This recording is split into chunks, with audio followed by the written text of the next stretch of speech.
Oh, hi everyone, and welcome to this week's stream. Today we are playing a unprepared midweek module. I will be taking excerpts today to go and show you guys how we do things behind the scenes when I have no prep whatsoever. You can see our wonderful players around the table. But before we go to them, let's quickly go through some announcements. We've got our social links here.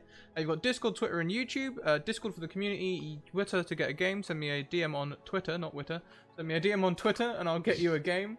And YouTube, YouTube, you guys can catch up on all the other shows, including this one where I do some prep, some non-prep streams. Let's see what else we've got. We've got a Patreon. Go and check out our Patreon. We've got some free articles over there. We also have some exclusive content as well, which you can sign up to for as little as $1 a month. There's some even more exclusive now. I started doing a fitness journal, which is a $5 Patreon reward. Admittedly, I need to update that because my first week getting fit has been, you know, interesting. As I think all should be, right? No one has a smooth entry, otherwise that'd be weird. Merch. We have merch. Unfortunately, all of the Cyber Monday deals are now off, so the merch is back to regular price, but it's still very high quality merch. Head over and check it out. I'll be wearing it this weekend when we visit Dragon Meet in London, so that'd be cool. Also, really jealous that I can't go to PAX. Really want to go to PAX. Like, literally everyone is going to PAX. Like, God damn it, I want to go to PAX. What else have we got? We've got sponsors. Bird and the Storm Publishing. They are going to be bringing some content to us in the new year, but for the moment, they have a Teespring and Zazzle where you can buy their merch and the proceeds go to charity. So do check that out. And we also have Major Hand Press, who made a space expansion for D&D 5e. Called Dark Matter, and if that sounds like something that interests you, head on over to those links there. You can do anything from Red Dwarf to Star Trek to Star Wars to Mass Effect, whatever you want. Lastly, we have a tweet. Every 10 retweets will earn us a Wild Magic Surge, so get on tweeting the retweets and the tweet. I don't think I actually updated that. No, I haven't. So I'll update that as well. That'd be good. Whilst I do that, why don't we go round? Let's start this week with Prax. Oh, hi, Prax. How are you? Oh, hi. I'm doing all right. This week we have the second youngest of the Toss Bottle sisters, Miss Ethelyn Toss Bottle. She's a little different than her sisters, a little more messed up in the head. She'd be talking to folk that ain't there. You know, not real right. Something about that. I'll be playing your halfling warlock this evening. Ooh. Halfling werewolf. Where? Yeah, a halfling werewolf. A halfling werewolf. I've played with Scrap before. That could end up being where this goes, but it's not where she's starting. Nice. I will take us away next. Hey everybody, I am at Many-Eyed Monster on Twitter, but you can also just call me Jeff because that is my name. I'm going to be playing Drusilla, who is a Yuan-Ti sorceress, shadow magic origin, so she's very stoic, a little monotone. There are certain people in the world who believe she may have been reincarnated from a sorcerer in the Shadowfell, and those people are right, and they're also dead. So, you know, that's how it goes. I mean, when the facts are there. Yeah, right? Yeah. Next, why don't we go round to Tessa Gunnell. Welcome, Tess. Oh, hi. Hi there. So I'm Tessa Gunnell on Twitter, and today I'm playing Petra Gemsetter, who is a cleric, a dwarf. She is a forge cleric. She's a little tempery and gruff, but cares a lot about her fellow humanoids and somewhat creatures. She's been hanging out in the forge lately and is ready to smack some stuff up, probably. Okay, and last but most certainly not least, we welcome back Sam M. Daz. Oh, hi! Oh, hi! Yeah, you can find me on Twitter and Instagram at Sam M. Daz. I will be playing Tinker Taylor, the rock gnome barbarian, who he got bullied a lot as a kid, and so he decided he was going to be nice and strong, and so, he's working his way up to that and just hoping to meet some nice people along the way. Who knows if that will happen. Okay. So I think I'll set our scene. We are looking at a night sky, very much like the one behind us. Which I did previously claim was water, but actually at this moment in time, it's a night sky. The camera will pan down from the sky onto a forest. You can see trees for miles, and in the trees you can see, deep in the woods there, a small fire burning away near a lake. There are two to four tents lying around. I'll let you decide how many. And the four of you are sitting around the fire. So, first of all, why don't we pick someone to tell us why you guys are out here camping in the woods? Do we have any volunteers, or shall I do it by dice roll? I'll let you dice roll that one. Let's do it. Okay, so we'll go in the order that we introduce ourselves. So Prax 1, Jeff 2, Tess 3, and Sam 4. Sam, why are you all out in the woods? I think we all met at, what was it?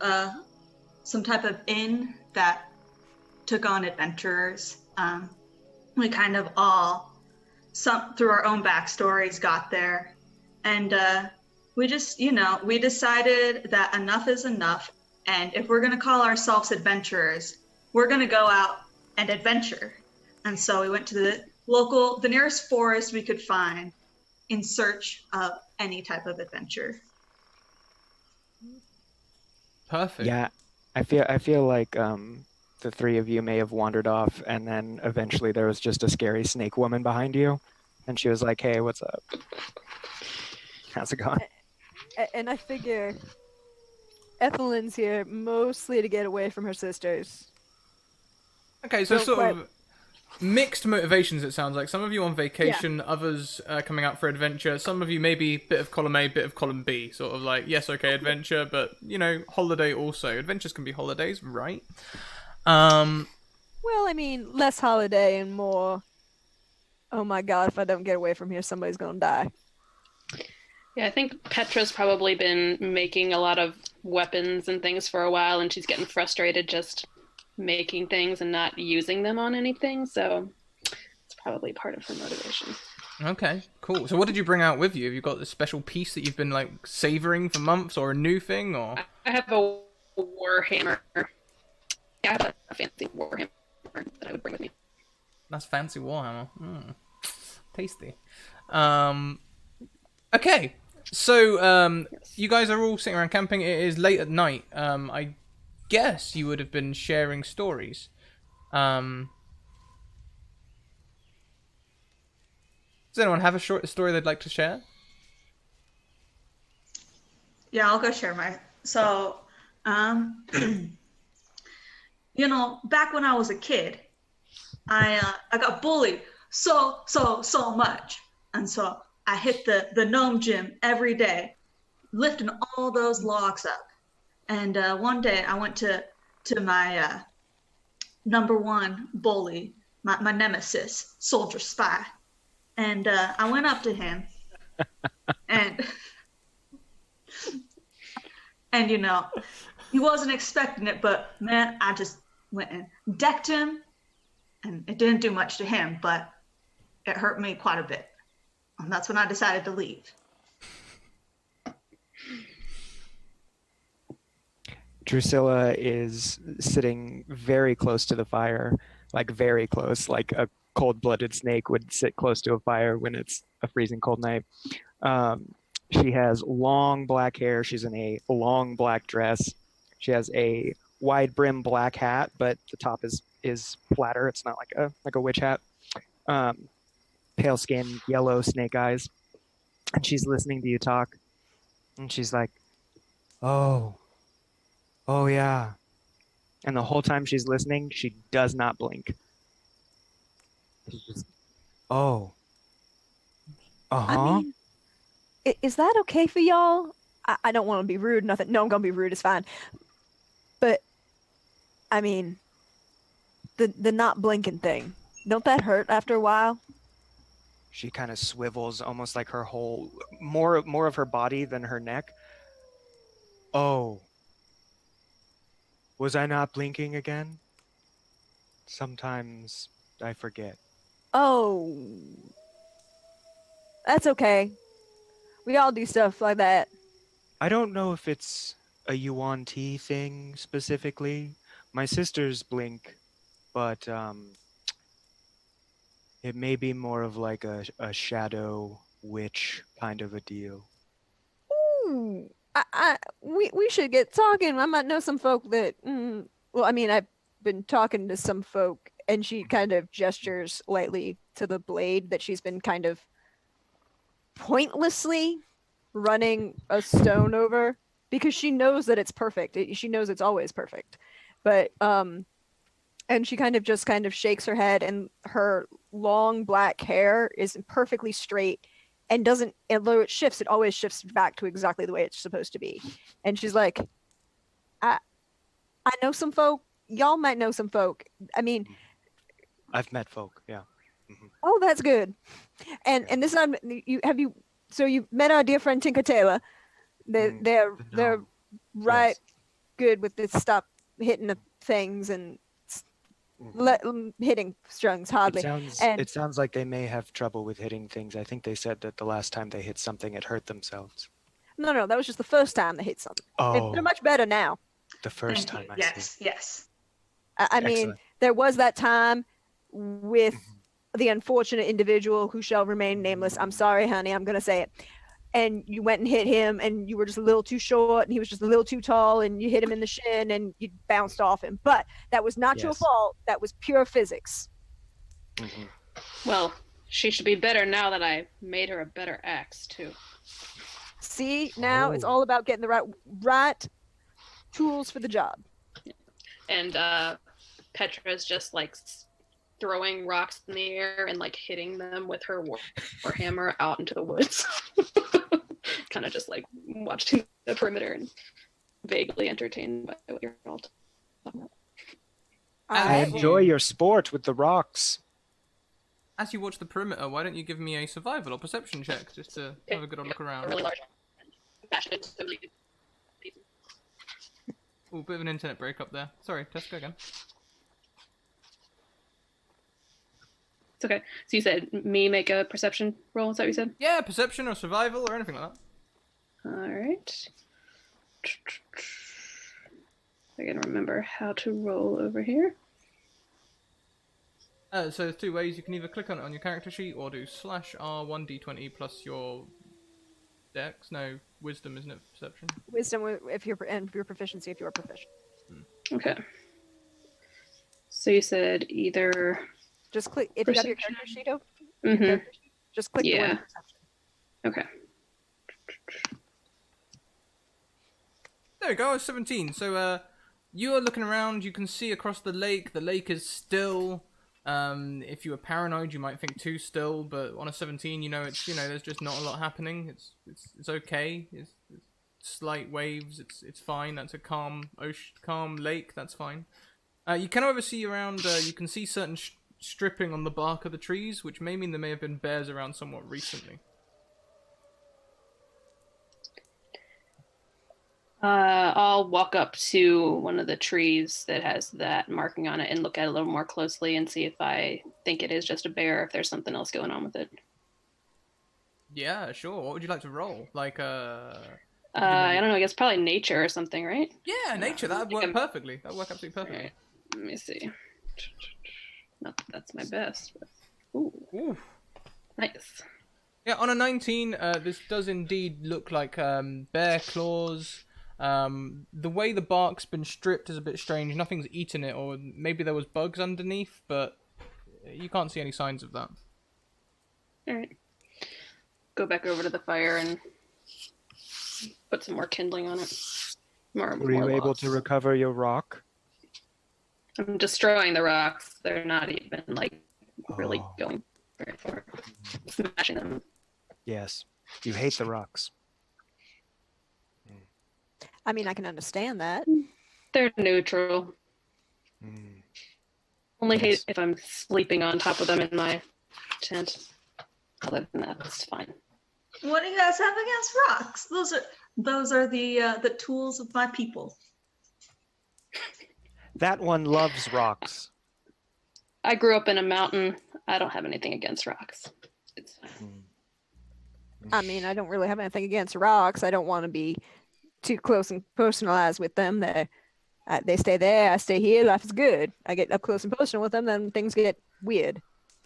It sounds like we are all neutral on rocks, and I believe that we have become closer as friends.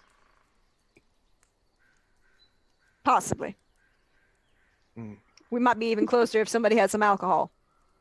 Oh, yes. And Petra takes a flask out of her belt and tosses it over to you. She just catches it. And now we are closer as friends. And what is in said flask? It's probably some really terrible kind of homebrewed moonshine stuff that she probably traded with somebody for. Beautiful. Beautiful. Well, that ain't the best tasting thing I've ever had, but and she just kind of stops and glances down at the sword for a second, shakes her head and says, yeah, it's not really the best thing I ever had. Here. But it'll definitely do the trick. And she flings it out back to you. Anyone else? I will take some of your alcohol. Throws it over to you. She might need it. Although, aren't you cold-blooded? Yeah. Yes. Alcohol be a depressant, honey. Perfect.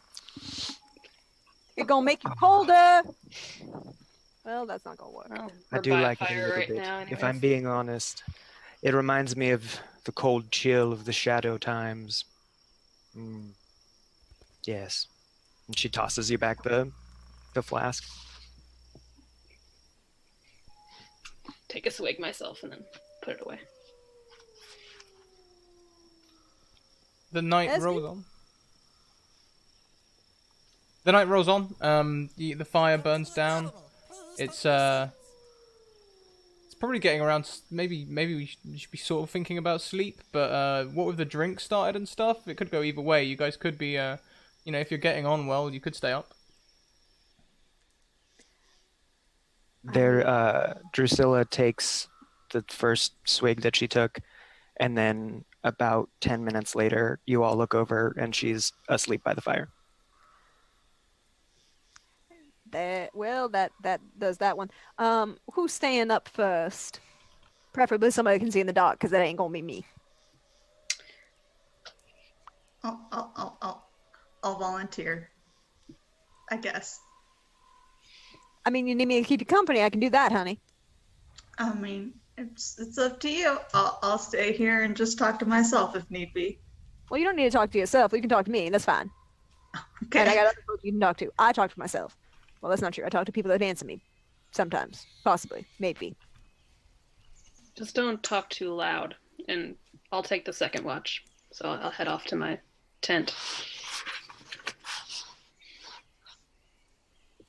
All right, then. See? Now I'm up. You're up. Life is good. Nobody's concerned about possibly being eaten in the middle of the night, being surprised by some bear or four. Absolutely not. So, tell me more about these people you talked to. Mostly just the one. And she points to the sword that she still has in front of her. What's its name? We haven't gotten quite far in that conversation yet. He's mostly yelling at me to do things. I mostly respond that I do not take that kind of tone from any gentleman, and then I proceed to do what I want. I mean, it sounds like any typical relationship to me. Pretty much. I mean, No, I am not gonna do that.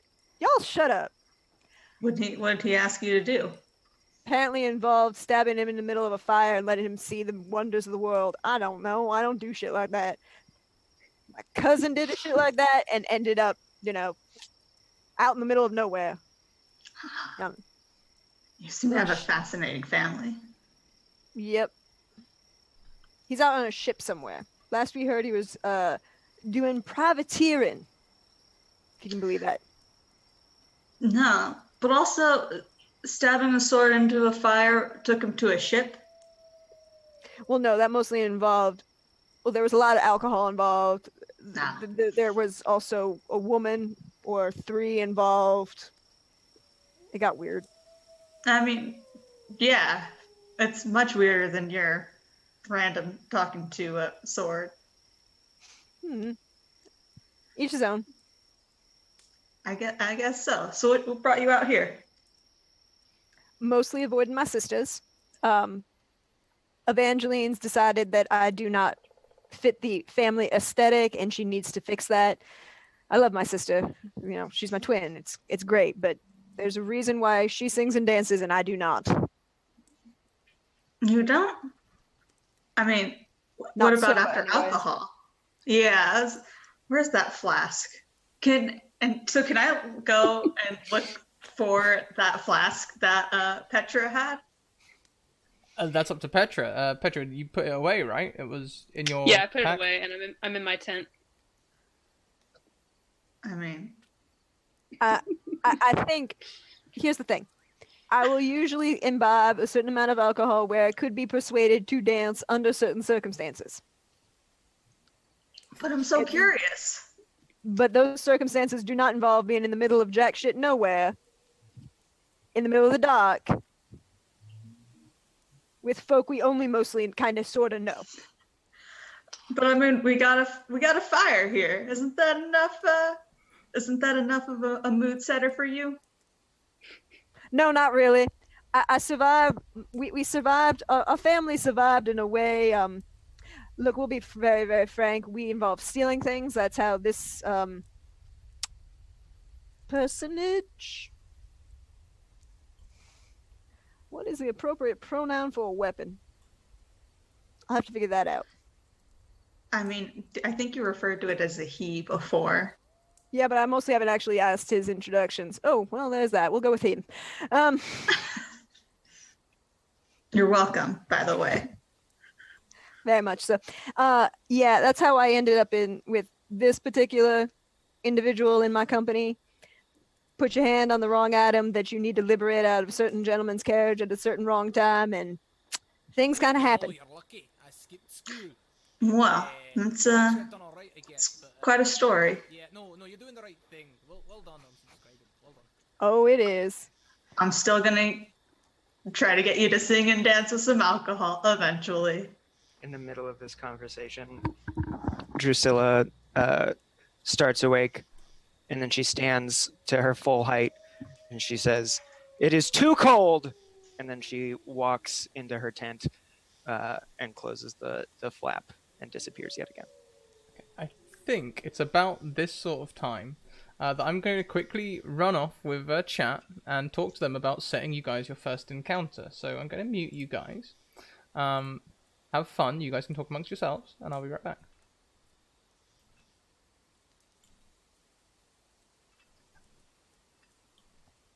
Okay, so chat. Here's where we are. They've been sitting, they've all got to know each other. We've let it go for about 15-20 minutes of them getting to know each other and setting a little bit of a party dynamic. It already seems as though Prax is sort of like making a lot of decisions for the group. It seems Tessa is almost certainly the resources person, making weapons and that sort of thing. And it seems like Sam and Jeff are taking sort of muscle or those sort of things. So now it's about time we set them an encounter to focus on. So here's my setup here. I just grabbed a bunch of music stuff. All my music, by the way, comes from Tabletop Audio and other things. Tabletop Audio and also in Computech, we'll be using some of their music later on, especially if we're trying to set a horror theme. So out here in the woods, we want to set them an encounter. So now I've got no idea what we're going to do at the minute, but I mentioned there were bears, so we could indeed end up having a bear in there. Why don't we have a brown bear? See, all you do is literally type it into the compendium, drag it in, and you have that character sheet there ready. These are level 3 as well, so we can look at that, but honestly, this is one of them one-shots where things are going to happen no matter what level they are, okay? What else have we got? They mentioned something about rocks, right? Well, let's have a look around and see if we can find anything, any monsters. No, not a rock. I don't want a rock. Sort of like rocky sort of monsters. Maybe a golem or something like that. Like a stone golem. Oh, yeah. Let's have a quick look at that one. No, these are definitely more like, oh, that might be very difficult for them. How about a clay golem? You easier? Yeah, still pretty difficult. The CRs don't mean anything, by the way. If that's one thing I've learned, is that the CRs, ignore them. You've been gifted a nat 20. Oh, why, thank you, Wily Hobbit. I'll put that back in when we go over. Throw a Tarask at them. Justin, you're off the chain. You are off the chain. So right, we've got a stone golem now. So now in our thing over here, we have got we've got some bandits and things like that from previous streams. We've also got our brown bear sitting there waiting. We've got some bugbears as well. We can maybe throw a bugbear at them, or maybe even an owlbear. An owlbear would be cool actually. Why don't we grab an owlbear? Got to have an owlbear. So we've got things to throw at them, but that is very much a combat encounter, and we're trying to set a horror theme here. So I think it's about time we started drawing things out and started being a bit more descriptive of things. So what we're going to do is we're going to get the fire to start dimming down. We'll maybe start bringing the moon across to cast long shadows, and we'll start doing things like drawing out and describing lots of sounds. What we're not going to do is we're not going to describe what, say, the owlbear could be. Instead, we're just going to describe the noises that it makes and the silhouettes that they see as they would see them. We don't have to describe them accurately. Okay? And what kind of music could we put with that? I mean, we could go for like some Blue Feather or something. That's very typical. It's sort of like a piano piece. It's very Stradi type horror. What we could instead do is add in something that makes these wolf sounds sound a little bit worse. So what I'm thinking is we'll go to tabletop audio and we'll grab Graveyard, which is a bit of a darker take on everything. And what we'll do is we'll bring that in, and we'll bring it in really soft. What we'll do is we'll start it off somewhere down here, and then we'll scale the volume up as we go through. Okay? Have an owlbear drag one of them out of their tent and start eating them. The thing is, that's too obvious. If you want to build tension, which is what horror relies on, you find fear is mostly of the unknown. So as soon as they see that it's an owlbear, they'll want to fight it. Okay? Because, oh, it's an owlbear. What do you do with an owlbear? You fight an owlbear. However, all the time it's a mysterious thing in the woods, you can create lots of tension and try and shake some of their confidence. Might not work, but that's the theory. I always recommend hit and run encounters for horror. Oh yeah, the old JRPG run away. The old JRPG run away. Definitely. Anyway, what we're going to do now, I think, is we'll go back and grab the players and for this, ready for this encounter. Oh hi everyone. Okay. You are fading in now. Yeah, you look like you were having a lot of fun. Oh, I'm always yeah. having a lot of fun. Plotting yeah. our demise. No, Yeah, I don't trust no. As if I would do such a thing. Chat, please, this is my weekly reminder that you can begin placing bets now on which of us Scrat is going to attempt to kill first, followed up by RPGN is back on Twitch on WebDM, and anything you clip, please send to powerscorerpg@gmail.com. Including that. I mean, that might even get on the show there. Like, you know, nice little plug. Beautiful. Okay, so Tinker Tailor and Eflin both staying up out in the woods. Not drinking anymore, they're discussing it. Until a flask flies out of my... It's one of them, probably. I believe that is yours, ma'am, sir. Are you talking to me? Well, actually, I was talking to her and you. Yeah, do you want a sip? No, not right now. I'm on Will work. you have a sip? I'm at work. No, I mean, we're just sitting around talking. I mean, there's no work to be done here. You're right, she ain't that bright. It's fine. He's not that bright. Sorry, get better. No, no, it's fine. Shut up. No, I'm at work. I'm being a professional. Sort of, maybe, possibly, on occasion. Okay, so Tinker's gonna just go and put the flask at his side, not to hide it from Petra, but to remind himself to go back and try to push this again. The fires begin to burn low. As they do so, the moonlight catches the trees, creating long shadows. Like jagged spines sticking out against the otherwise quite bright moonlight sky. Can I roll a perception check to see what's around us now Yeah. that the light has changed? Of course you can. Because, death is imminent. So it's a 7. She doesn't see anything. But on a 7, you can see that the clouds are moving across the sky. You can hear thunder rolling in the distance. Though the moonlight is striking the clouds and giving them a very silvery light that's reflecting onto the forest. It's eerily bright. I don't know that I trust this. Trust what? Well, I can see right now. Pretty well. Halfway decently. At least. And, that's not really common. Is that you're doing? I mean, I don't know how to do anything except for be strong. You do that very well, honey. I know I do. But I don't see what the problem is. Drusilla wanders out of her tent and she looks up at the sky and she says, "Who turned the moon on? It is too bright for sleep." Well, I can't help you with that one, honey. It's a natural occurrence. It happens frequently, although this is a little brat for my particular liking. I mean, then again, just because they're paranoid doesn't mean they aren't really out to get you. Her eyes catch the lengthening shadows and she goes, "Oh, look at the shadows.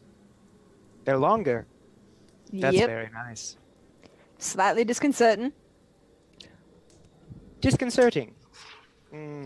I think you have the wrong word. I think you meant jubilant. No. See, what you're talking about is shadows. You're talking about being jubilant from shadows from a different realm, the same realm where this personage is from. Although you might have different political ideologies about that. But but these particular shadows in this particular realm just hide more things that want to eat you. Oh, yes. The eating things from the shadows. I've heard of these. Mm-hmm. Petra comes out of her tent and is like, "There's no sleeping with you all shattering away incessantly. Is there anything to actually be concerned about right now? Shadows?" No. Yes. I just Well- point at the moon. Yeah. It looks like that pretty frequently, actually. But does it? Well, if you're gonna stay awake, I'll get a nice nap in. Sleep when you can, honey. That's always the rule.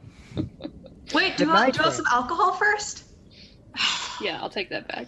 Yeah, I'll give it back to you, and I'll add into my tent. All right. Well, I'll sit up and watch for a while and stare off into the darkness and look at the shadows and see if I think that they look unusual in any way. The shadows don't seem too unusual, but the way the light stripes across the paths and along the brush of the bracknel around you does seem strange indeed. You can see those clouds as well, slowly moving closer towards your camp. Interesting. Are they...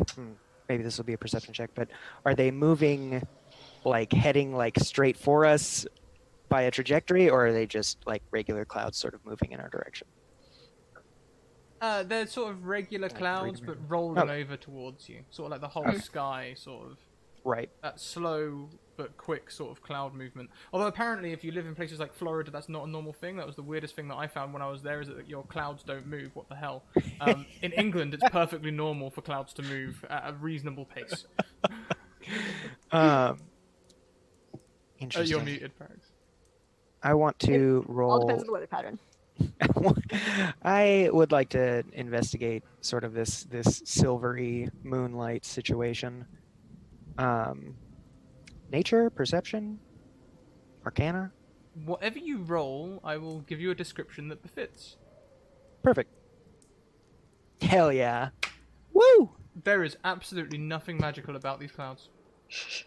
You all have the strangest clouds.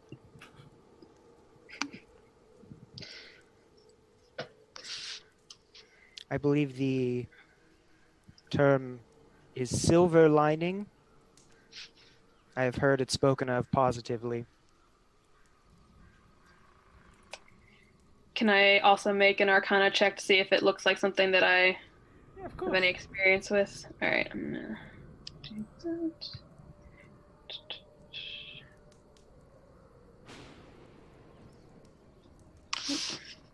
There we go. Yeah, okay. So on a 20 Arcana check, I can tell you there's absolutely nothing magical about these clouds.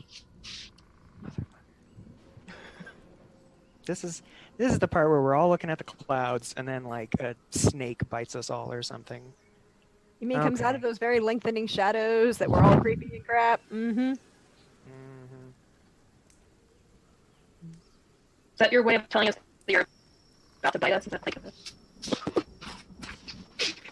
you are the only snake that I see here right now. Listen, when I have decided to bite someone, they will know. I will address it. Would you like to be bitten? Rather not, thanks. But you tell somebody you're like I'm about is to fair. bite you. I am a monster from a shadowy hell realm, but I am not rude. I don't tell somebody when I'm about to hit them with my hammer. She takes a step back from you.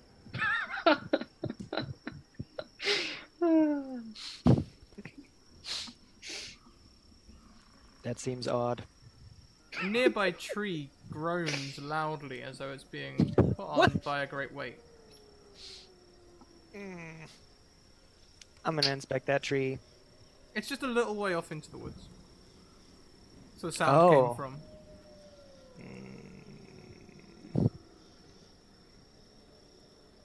I don't like it. But I'm gonna roll a perception. Oh!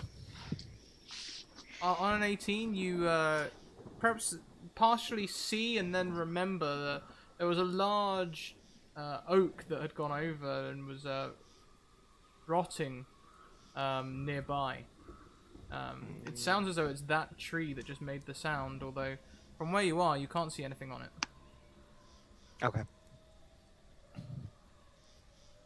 It's The more towards, time- it's towards the clouds.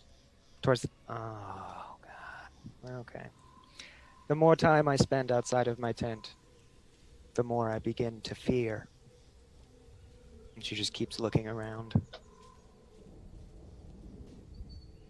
Do you think we should wake them up and then go take a look and see what's out there? Or you think that's just going to be a recipe for disaster? I feel like if we wake them up to tell them about the clouds, they will be upset with us. I feel I'm like not really most worried people... about the clouds. I'm worried about the noise in the trees. Oh, yes. Perhaps. I will let you decide, for I fear their retribution.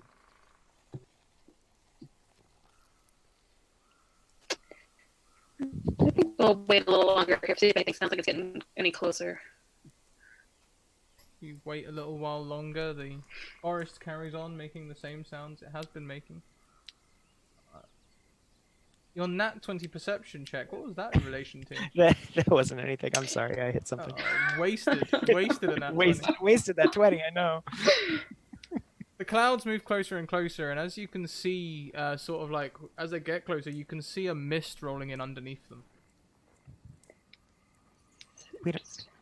We don't have time for a whole Curse of Strahd campaign in one day. I don't...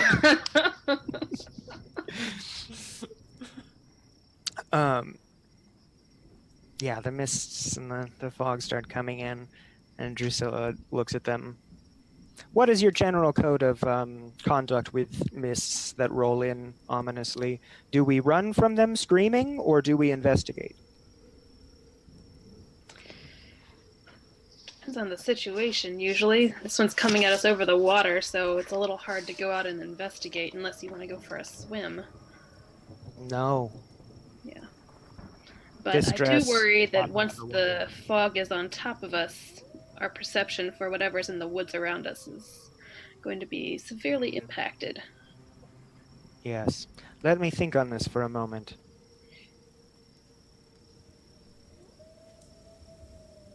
I don't know what to do about mist. It is sort of an evasive thing. Where's a druid when you need one, right? It slowly Correct. rolls over you, plunging you all into that sort of grey mist. At first, it's really difficult to see, but then as your eyes sort of accustom, it's sort of like... It's not like deep valley mist, it's like halfway up a valley mist, you know, where you can sort of see, but everything's really greyed and everything's sort of silhouetted at about 10 feet. This reminds me of the halfway up the valley mists that I've heard of.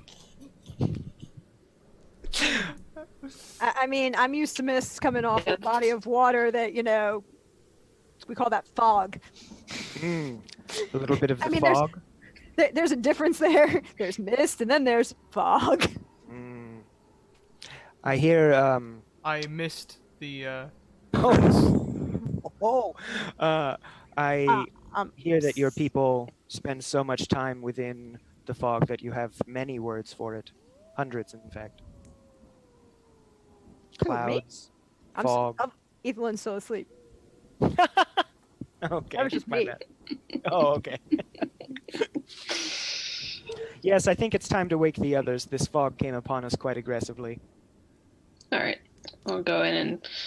Hey! Wake up!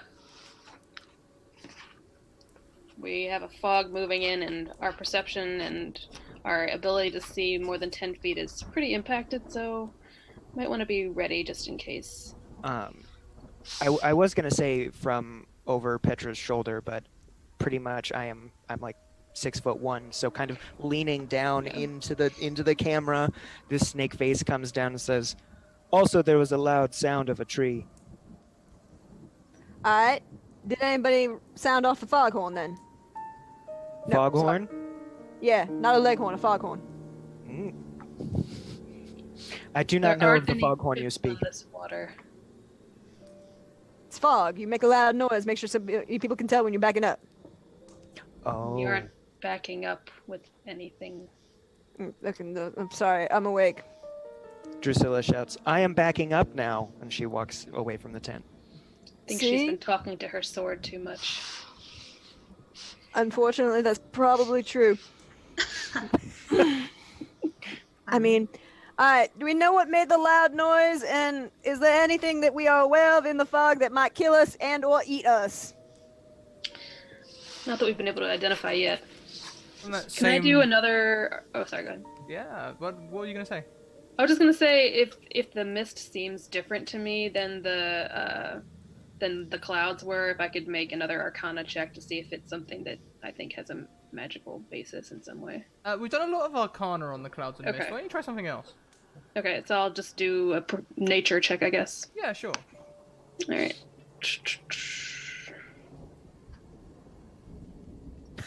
Nope. On a 7 nature, you understand that mists near lakes is, you know, perfectly normal, and it doesn't really change the dynamic of anything. You can probably get a good night's sleep. I'm waiting for the Tarask to just burst out of this lake and murder us all. No Tarask gonna come out of that lake. It's a body of water. They come out of, you know, rocks and crap. Yes. Why do I know that, and why are you talking? That's very strange. Is this why you guys don't like rocks? Yes. Yes. They tried to kill us.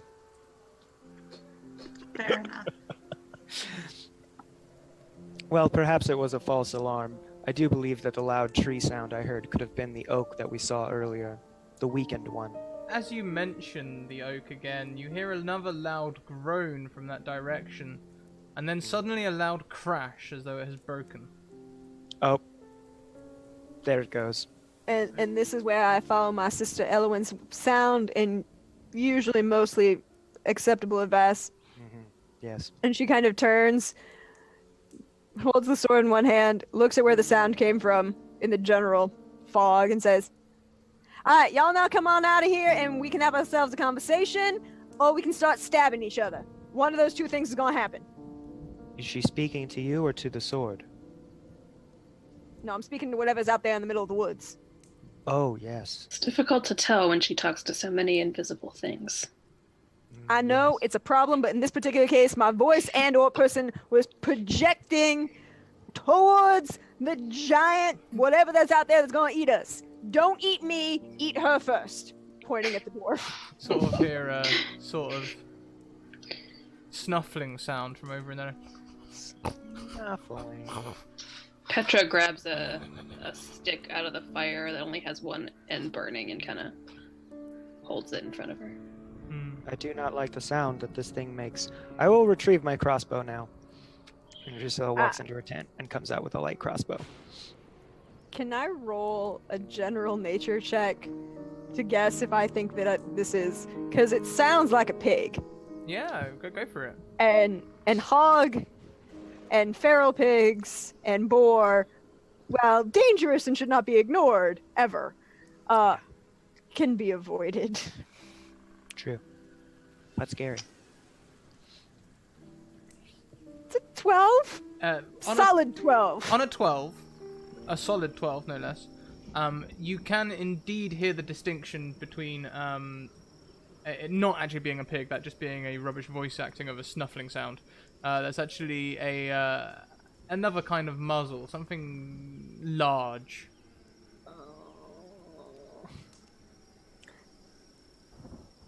Well, It sounds to me like it is a pig. You are quite right. Let me walk forward no, and project as you said. no, it is not a pig. No? No, it's something else. Oh. But it's larger than a pig. Do you have the large reptiles here? You mean the ones with horns that I heard about? Those There's one those going are on. common. And that, big as a horse or a cow or some shit. Yes. And Yes. ones that fly in the air and snatch you up and carry you away. The worst ones. Mm. Best to avoid. Though they do not usually snuff. I think dear friend. Hey, Tinker! Tinker, you up? Yeah, what's going on? There's Oh, probably yes. some large animal over there if you want to go kill it. Oh, and then I just start running. Of course, it's like Into the fog. Yeah, tiny little leg. Oh, I do I'll believe follow you. behind her, like 20 feet behind her. It's like, I don't think we can just let her go off there by herself. Well, 20 feet behind her, you'll only be following via Oh, that's true. ears. Like 10, so I can keep her just in sight, so I guess like about 10 feet behind About her. 10 feet behind, okay. So you guys burst out into the woods. Could do something to test your direction. Perhaps nature survival to see how well you head towards this oak you remember. Perfect. Okay. The Oak Seeker. I have a Did you strong want all of affinity us? with oaks. yeah. Did you want all of us to roll scrat, or did you just want? Just you and Tessa. Okay, perfect. Sorry. That's okay. Oh, brilliant. So, as Tinker Tailor starts running into the forest, Petra, you can see that they are running in entirely the wrong direction. They're running almost. They're running to like that big rocky overhang on the lake. And if they're running at this speed and miss, they're likely to take the plunge. So I'm just shouting like, right, like left, right, go this way. Trying to get her to head in the right direction where I heard the sound earlier. Is hurting a barbarian like hurting cats? The world wants to know.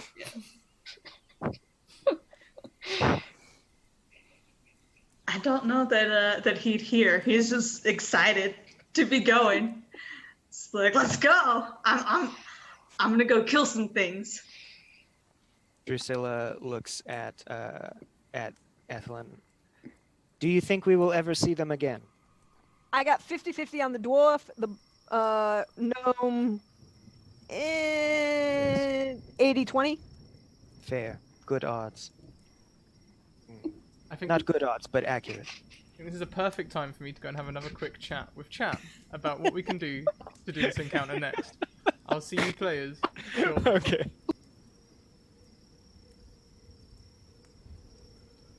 Okay, you guys. So, that's gone brilliantly. Just like I said, when you don't show people the monster, they get freaked out. You see them doing perception checks everywhere, trying to figure out what this thing is, because as soon as they know what it is, they feel like they can try and beat it. Now, so far we have an owlbear in the woods, but we've also just discovered here is that Tinker's going to be running towards the lake. So, we can also look at getting something in the lake. Now, I'm not thinking full Kraken, I'm not that mean. You know? We don't want anything like that. But what we can definitely... Oh, that's a good idea. What we'll do first of all, we'll grab Sunken Temple from here, because Sunken Temple is a very much an underwater sort of sound. There it is, Sunken Temple. That is very much underwater. So when we do inevitably... Well, not inevitably, they might make some good saves and hang on to the edge. But I've got a feeling Tinker's going to end up in the water. So what we can do is look for some watery beasts. Now what I'm thinking is something like a squid. Maybe, I mean, giant squid gives a lot of ideas. Giant octopus, how big bad are you? Because what we can also do... Oh, giant octopus is perfect, yeah. So I think when they go in, there's going to be a giant octopus that they're going to find at the bottom. Okay, so they're going to go down like a sack of anything. I believe they're a barbarian, so they won't be wearing heavy armor. They might be able to swim out of it, but I don't think... Oh, an aboleth, that's a good idea. I don't think there will be any sort of actual intent down there. I think what we'll do is, Hollow. What we'll do is, if they interrogate the giant squid, then we consider bringing in an aboleth to protect it. Okay, it can be like a you know, a protective mother sort of thing. So we've got something happening over there. We also have the owlbear over there. So I'm going to make the owlbear move away. Now, I was thinking that I was going to have to come in here and be like, right, okay, we need something to draw them away from the campsite so we can do something to the campsite. But, fortunately, Tinker has done exactly that for us. So when Tinker runs that way and gets into trouble, either via owlbear or via octopus, whichever way it goes, Petra or one of them is bound to call out for help and they're bound to leave the campsite. And then we can have the creature invade their campsite. And once again, we're going to do all of this without telling them what it is or without giving a detailed description. Because as soon as you say, oh, it's a large giant squid, it's got big things like that, they're like, oh, giant squid. Giant squid, we can fight a giant squid or we can run from a giant squid, you know? Whereas if it's just a clammy rope ties itself around your leg and tries to pull you down, now it's, well, what is this, you know? So I think that's where we're going to go from here. You'll need to roll a sanity check, Gemsong. You know it. You know it.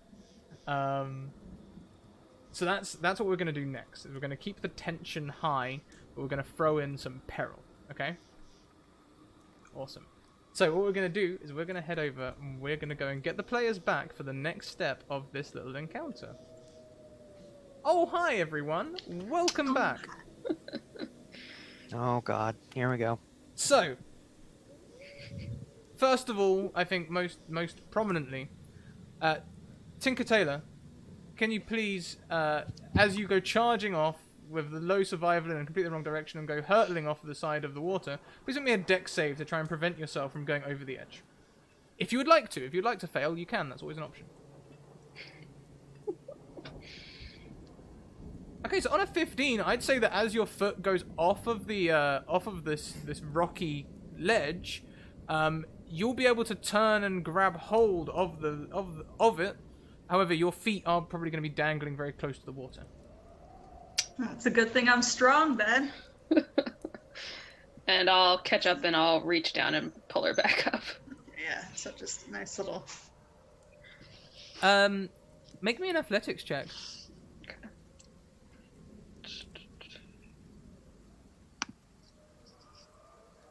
Oh, Ooh. no. And Tinker Tailor too, please. So, Tinker actually starts pulling you in. So, but it's not as though they're doing this on purpose. You're both trying to get out. However, Tinker, you can feel some pressure on your right ankle. Something's holding you back. Oh, no, I'm okay. I'm gonna look down to see what's going on. Through the mist, it's hard to tell. It's some sort of... It's now getting almost up your trouser leg. It's sort of wet and clammy. It feels like a rope It's gripping hold of you, Okay. pulling you downwards. So I have one hand holding Petra, right? So I've my other hand. I'm assuming is holding my great axe. Is that? Well, I mean, Unless- if you were running with your hand axe out, then yeah. Yeah. That's So- against all sorts of health and safety procedures, I must tell you. Yeah. So I'm gonna go and blindly swing under my feet in hopes of just hitting whatever the heck this is that is beneath me. Make an attack roll, please.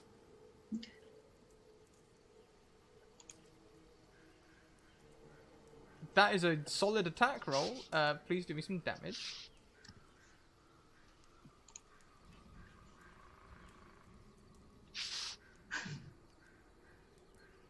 Slashing damage, that's the key word right there. So as your blade slashes across, there is like a bubbling sound from the water below you as it... And suddenly a spray of hot liquid catches you through the mist. It sort of almost feels like it burns slightly as it touches your face and hands. And the water is very much disturbed. However, the grip on your leg does not let go. You need to pull me out of here. You need to pull me out of here. Get me out. There's something on me. So I'll shout, could use some help over here. And then I will... You will make me a strength save, please, as you are both pulled. Alright. We're looking for a DC of 12. Oh! Damn. And Tessa? Oh, Tessa, you managed to stay keeping your thing straight. However, you have the choice. With your strength save, you can either stay on the rock and let go of Sam and get help, let go of Tinker Tailor and get help, or you can be plunged in with Tinker Tailor but have some sort of purchase on the rock. You can either give up your position and hold onto the rock yourself, or let go. Alright, I'm gonna hold on to her. Did we hear Petra's Any first of it? cry for help? I would imagine you did. Let's see. What does that feel like? That feels like maybe an athletics. How far you can throw your voice. It feels like a muscular thing. All you've got to do is beat their passive perceptions. Okay, athletics. 4? Did you say 4? No, I said 13. Oh. 4? Really? No, that's not possible to have passive perception of 4. I was going to say, how have you done Mathematically not it? possible. Like, you rolled -7 on your... What's your passive, Drusilla? 10. 10! So, Drusilla... Wait, did she have No, to wait. beat my passive or Yeah, roll no. under my passive? Yeah, it'd have to be rolling under your passive because you'd detect it, right? Yeah, I would Yeah. detect it if it's under 13. So, Ethelyn, you just about hear this. Could you use some help, you guys? They're about to die. Do we go save them or do we sit here and laugh? Perhaps we shall laugh while we progress to see what situation they're in. No, well, apparently we're gonna go running. Okay. Then, and she's gonna slide the longsword, which is oddly sized for her, but it works, and she just kind of slides it into a scabbard on her back, shifts it a little, gets it right. All right, let's go, and starts running. Because you never Drusilla- run with a bladed weapon in your hand. Drusilla does not move very fast, but she's following along. I mean, I run at 25 feet. Okay, yeah, she's able to keep up pretty easily. I'm a halfling, honey. I'm pet sized for your convenience. So, Sometimes, not really. Tinker Tailor, as you are sitting in the as you are sitting sort of like chest deep in the water, you're sort of being bobbed up and down. It's trying different directions to pull you, and for a moment your head is sunk beneath the water. Bum, bum, bum, bum, bum, bum, bum. Okay, I mean, I'm just gonna try as hard as I can to get back up to the surface. Or where I think the surface is. You can Give me an athletics check. The water around you, by the way, is completely pitch black. You can't see around at all. Suddenly you feel a second rope wrap around your stomach. And it begins to squeeze you. I'm gonna take out my axe and again try to just swing under my feet. Does a 24 hit you? Yes. Oh yes. Oh my god. Oh my god. Please take 12 bludgeoning damage, and if you would like to escape, you're going to need to roll me an athletics check of higher than DC 16. Jeez. Okay.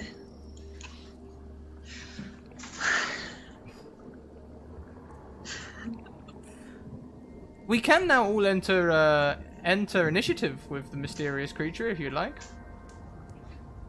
I mean, are we close enough now to it? Can we see it? Yeah, I'd say like they didn't wander that far to the edge, so after your 25 feet movement, you'll be able to get at least be able to see the silhouette of Petra over the edge. That's a 16 for initiative. Where's my thing? There it is. Ooh, an 18. Excuse me as I grab a random envelope. That's a DM tip number 1. Always keep spare envelopes.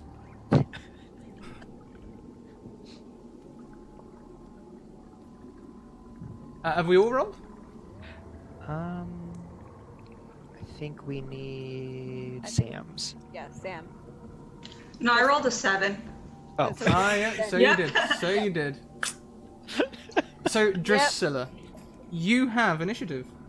Okay, so I come up. Petra's holding onto the edge.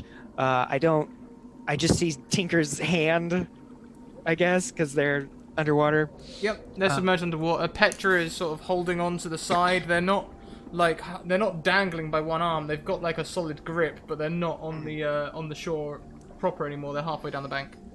Okay. Petra, it's fairly dark. She's also dressed all in dark, so you just see kind of a white, pale face with bright yellow snake eyes kind of peer over the ledge. Mm-hmm. Do you need assistance? Very much so, and quickly. Where did the small gnome go? Under the water. This And is water. something is grappling it. It's very dark water. Oh, yes. Let me try to pull you up. And Drusilla very slowly and purposefully sets down her crossbow and then takes both hands and is going to try to pull both of you up. Once I get that. Boom! 0! What's up? Hell yeah. What That's happens the only way to on do a it. 0, Drusilla? What happens? You tell us.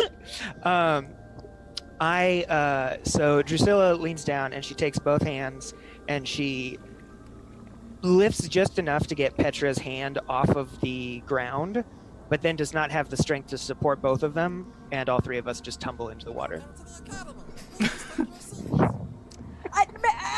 Not sure if I would have let go enough if her strength would only. Yeah, I think to Drusilla's perception, all three of you tumble into the water, but to everyone else, Drusilla just tries to pull and pulls himself over into the water, sort of tumbling off you. I did it! Well, alright then. I've made a terrible mistake. Let's see. First of all, Tinker Tailor, you're going to get another little squeeze. How does a 10 hit you? Nope.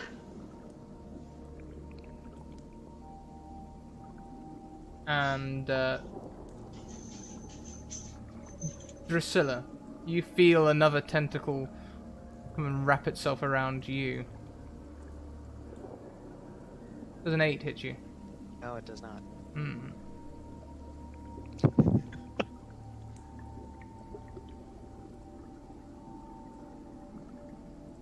Also, you can start to feel like the clammy cold, it feels like there's something down here that's sort of like fanning against your face. It's sort of cold but abrasive and sticky, gunge-like as it presses against you. Next in the turn order is Eflin. Alright. Important point of order Mhm. as I come running up on this situation. Can I see any of these tentacles? No, they are all currently submerged. They have not left the water. Okay. But I do know that something's there. Well, you can see Petra holding on tightly to something. You can't really see Tinker Tailor, and you've just seen Drusilla go diving over the edge, and they haven't come up yet. Unless Petra gives you some insight onto what's going on, maybe. Well, if she was close behind Yeah, I mean, Drusilla, I just explained what's going on. Yeah, and Yeah. I Could've heard me or heard the not. conversation from Gisela about Okay. Drusilla. I was running with her, so. Perfect. Well, usually I need to see something first, but I do have this handy dandy little gift that my dear friend gave me, and as she pulls the sword, she kind of continues it into one motion with the rest of her hand and casts Chill Touch on the creature, Please do. because it doesn't require being seen to do so. That will hit. From 100 for 3 necrotic damage, and its hit point maximum reduces by 3.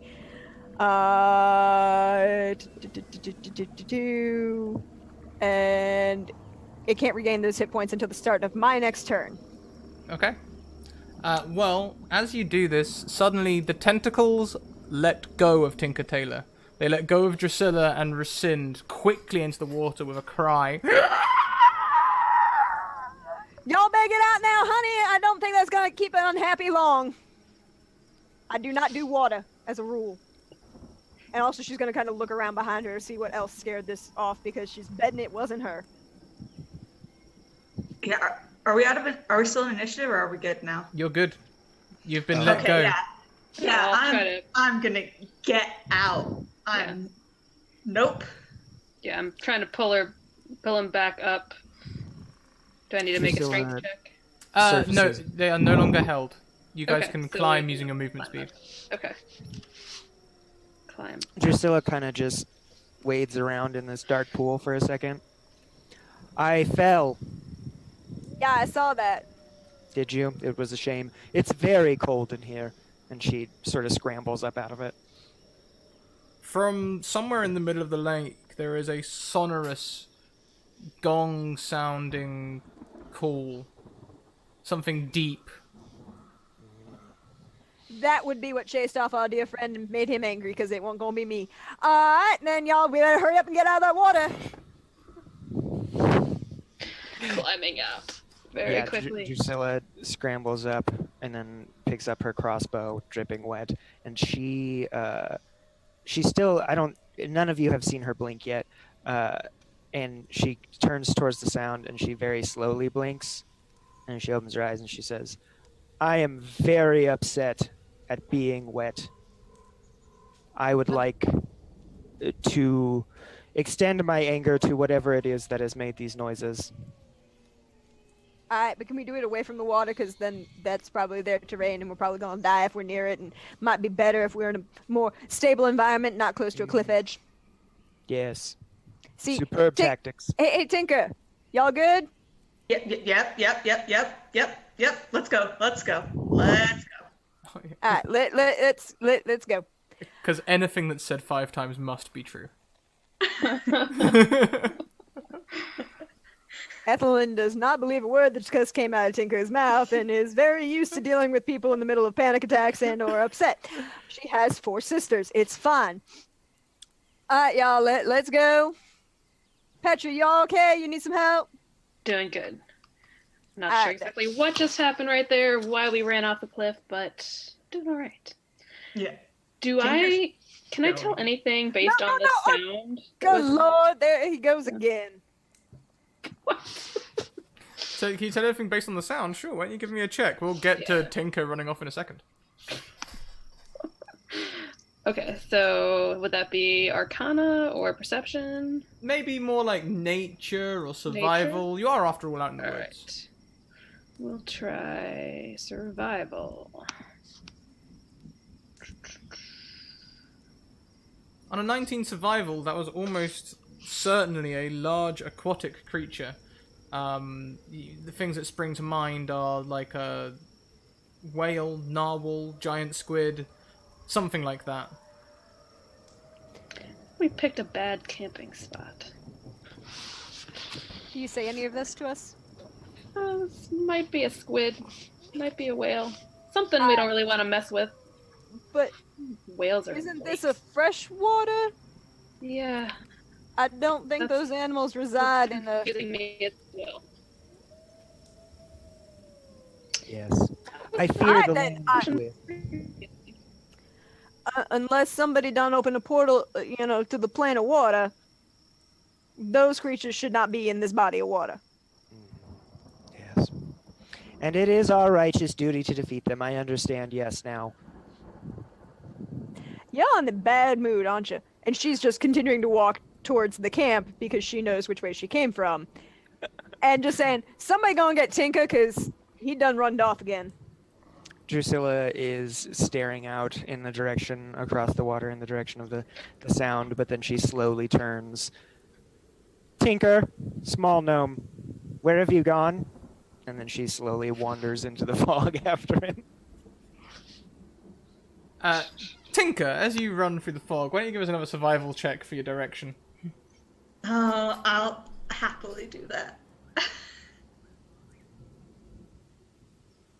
Oh, an 11's better than before, so you can sort of come close to the camp. You actually can hear it to your right, as though you've been just about to walk past it, and you can just about catch it. The main reason you hear it is because you can hear that snuffling sound from the camp. The sort of sound of, like, packs being moved. Nope. I'd stop. I absolutely stop and just freeze. And hope that somebody comes and finds me. I was following after Drusilla, kind of somewhat slowly and frustratedly, but I assume we'll walk up behind her. I was heading straight for Tinker. I don't know if you want me to roll to find him in the fog or not. Yeah, so we'll have a survival for direction first of all if you're heading back to the camp, and then we'll go for a perception, an extremely difficult perception in the fog to try and find Tinker specifically. Oh yeah, boy. 2 survival. What's up? Oh Rolling like a champ. So Drusilla, you just start walking off in a random direction into the forest. No. Well, do these folk never leave their own home? Is that the problem? I thought this was going to be more fighting and less babysitting, honestly. Y'all done never traveled with a bunch of idiots before, have you? Small gnome, where have you gone into in the past? Alright, well then, the fire's over there, because we can still see it glowing in the fog. So it shouldn't be that hard to find it. Right over there. So, shall we just head in that direction and hope that they eventually notice this bright light through the fog?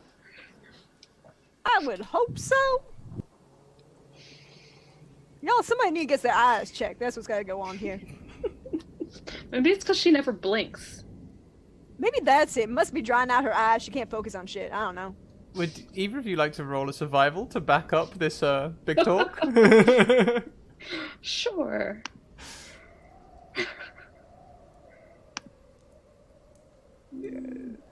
Funnily enough, yeah, that's not too bad. Do we get advantage because we can see the firelight? Unfortunately, you cannot see the firelight. What happened to my fire? Oh, that's a 9. Okay, so between the two of you, sort of like working together, you can get over close to the camp until you too can hear these noises coming from the camp of something shuffling around, moving things. You hear the crack of a tent pole snapping. Like, I done, and she literally just walks into the camp and says, I done told you before, you don't mess with shit, and that's my crap. Petra just starts like swinging her warhammer in circles and follows after her. Y'all come on out of there, and we can have a nice conversation, or somebody gonna get stabbed. One of those two things is gonna happen. So there doesn't seem to be anything here as you look around. Like, you can see sort of like the rough silhouettes of the tents and things. And then slowly, one of the tents begins to unfold as it gets taller and bigger. Still looking a lot like a tent, but with legs. Now standing 10, 12 feet tall. Difficult to tell in the mist. And it just sort of starts a low growl towards Yes, you. I understand. We are being polite, and you're going to come on out of there so we can have a conversation.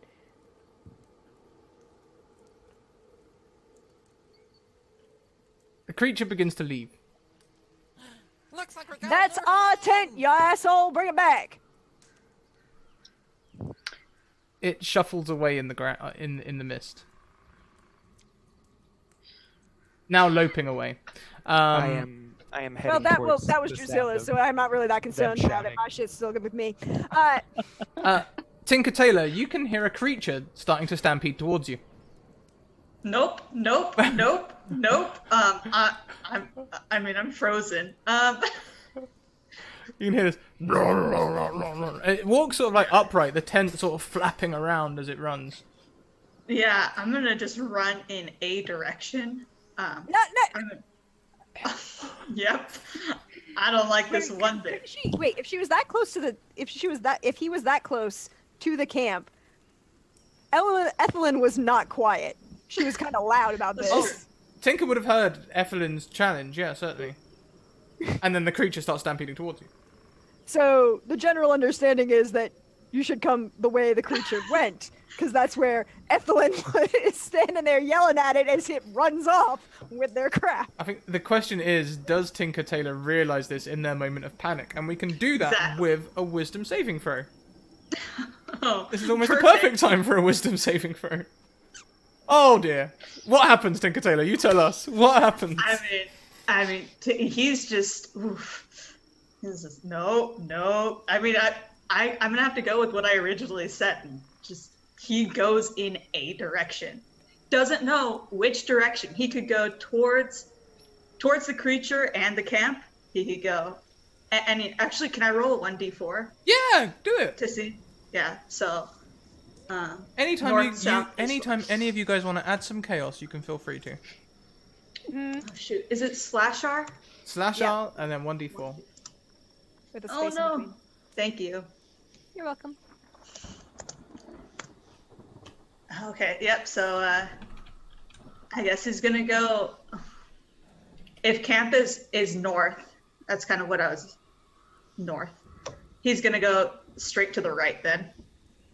From where the sound is coming from.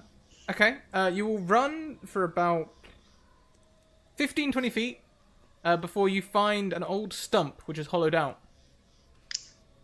Oh. I'm gonna jump into it and try to hide. Perfect. Why don't we go back to camp? Petra, probably before the creature left her sight, would have actually done her Toll the Dead cantrip on it.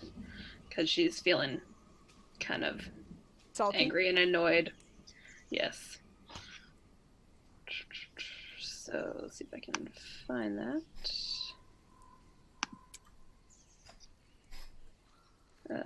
So it's a Yeah, DC it has to- 13 wisdom save. Okay.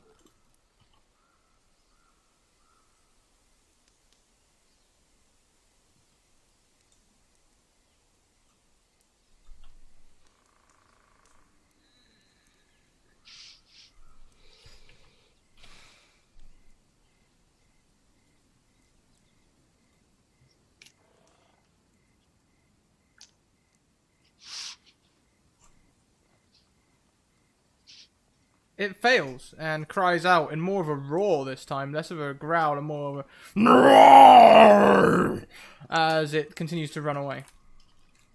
Y'all come back. That's us. Oh, F you. Yeah, I think. Well, it doesn't matter that much. It's Drusilla's anyways. Yeah, I think I would hear this roar and tolling bell for sure, and slowly kind of try to reorient myself. Fiend, I hear you in the night. I will come for you. Where is perception? There we go. There's something. Oh, you can tell which direction it went in. Oh, thank God. Okay, yeah. I slowly wander back to camp. Petra's Where? kind of like wandering around and calling out for Tink Taylor to be like, what the heck happened to him? Where is my Tinker! tent? A giant unknown entity of indeterminate origin and size walked off with it. I am cold and I am wet, and it is a fake darkness, not a true shadow. You have your false night. I am very upset. And Well, now I I can must kill fix whatever one it of those was. things. I can fix one of those things. Mm, And she starts stoking the fire. Okay, yeah, Now yeah. stand here. Get yourself a little warmer. mhm.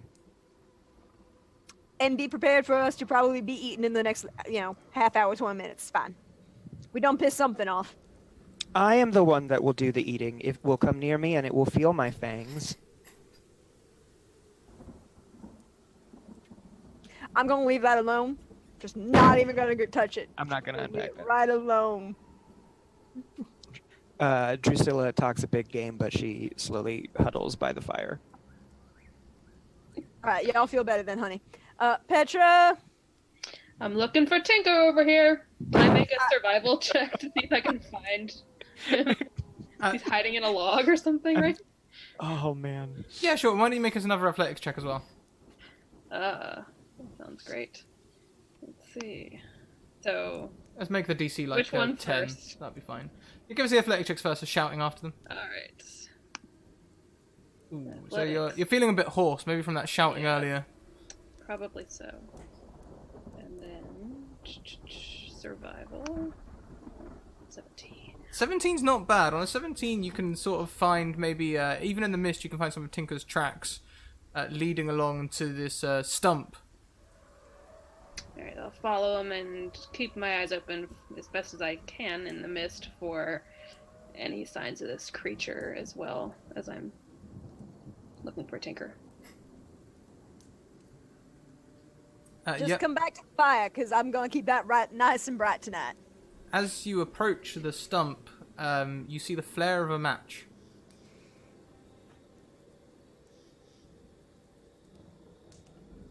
So I'll stop and say, Tinker, is that you?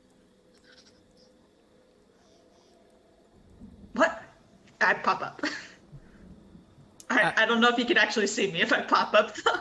You startle the man who is leaning against the stump. He's just lit his pipe. Ah! What are you doing out here in the woods this late at night? What are you doing out here in the woods? I was hiding. I got lost. And Petra has her axe above her shoulder. Do you have a camp? I can't find mine in the fog. No. Do I believe him? Give me an insight check.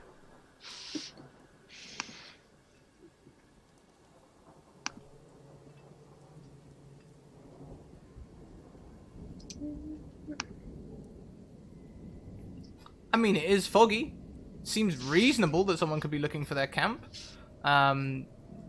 You don't know him well enough to know any of his tells or anything, but, he seemed startled when Tinker appeared from the stump. It's not like he was hunting them or anything like that. Did you happen to see a creature pass by this way not long ago? I haven't seen it. I've only seen its tracks. Well, what do the tracks look like? Like a dragon's tracks.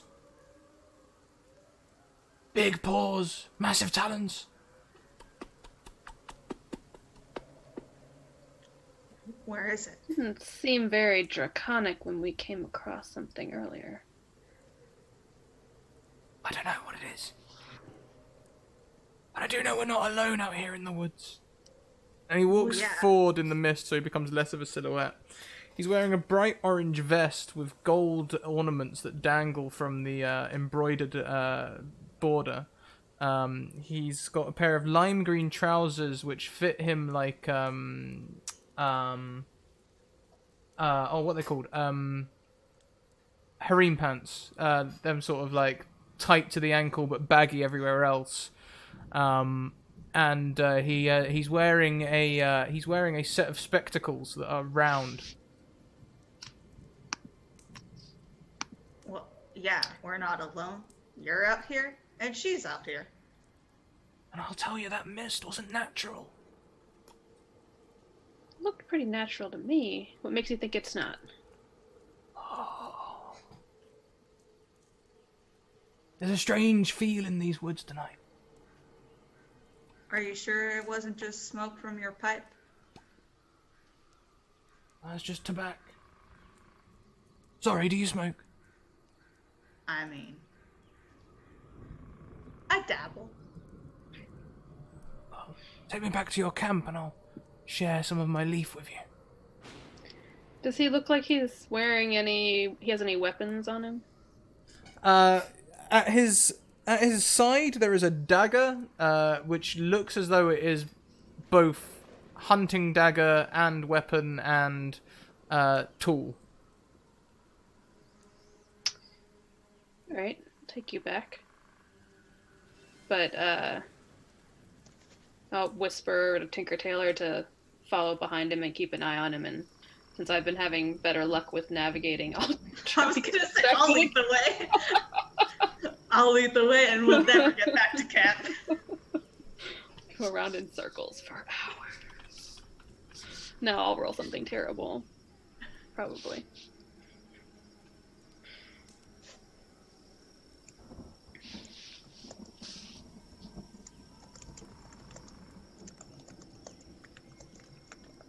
Shall I roll a survival check again to get back to the camp? Why not? Yeah, 12's been good enough to get you there, so you can lead everyone back.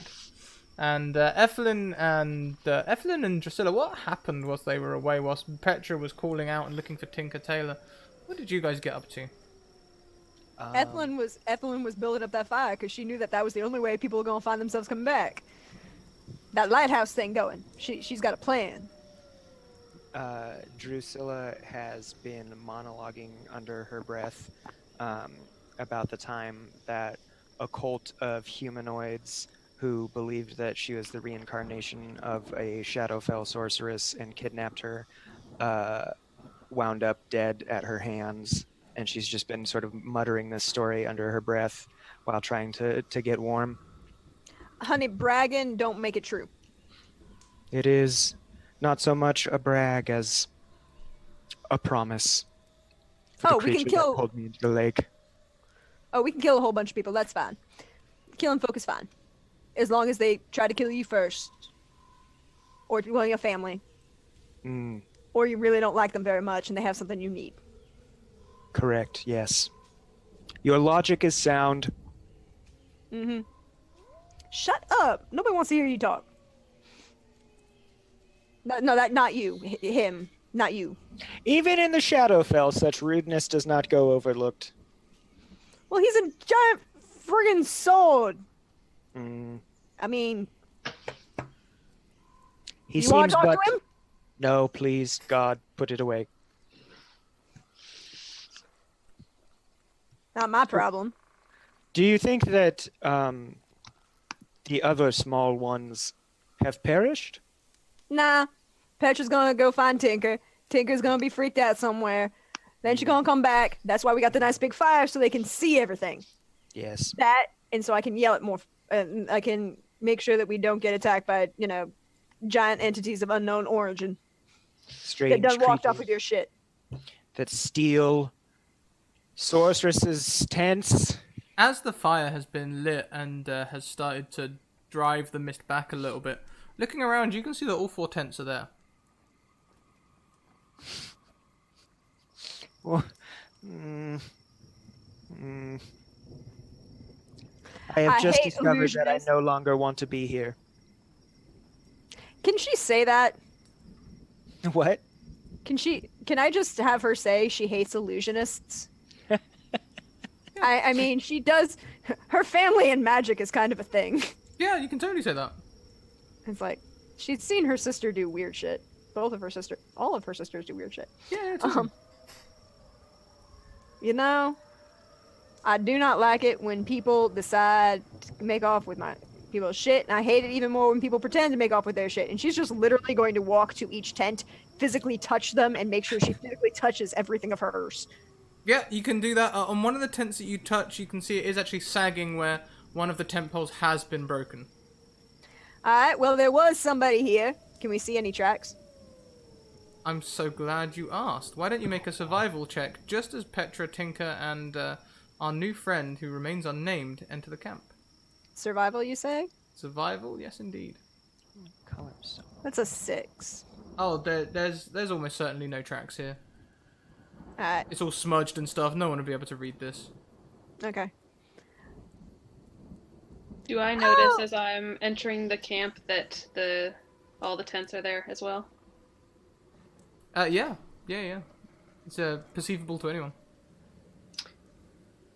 I'd turn around and stop right in front of our visitor. Oh, you found a friend! Yes, maybe. I lost my Yeah, camp. he's a real nice gent. Lost my camp in the fog.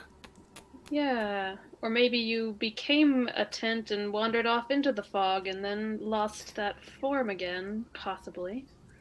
I think he could be an illusionist. Don't I know you from somewhere, sir? Your attire is very distinctive.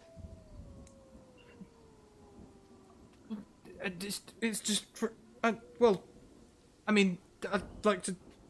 I mean, you can kind of see you in the dark. If bright neon is a thing, it's good for hunters, but I'm a merchant. It helps to make sales if people think you're one of the travelling folk.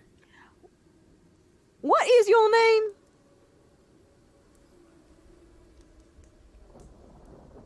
Ethan. See, no, I don't believe that. You took too long to answer. See, here's what's gonna happen.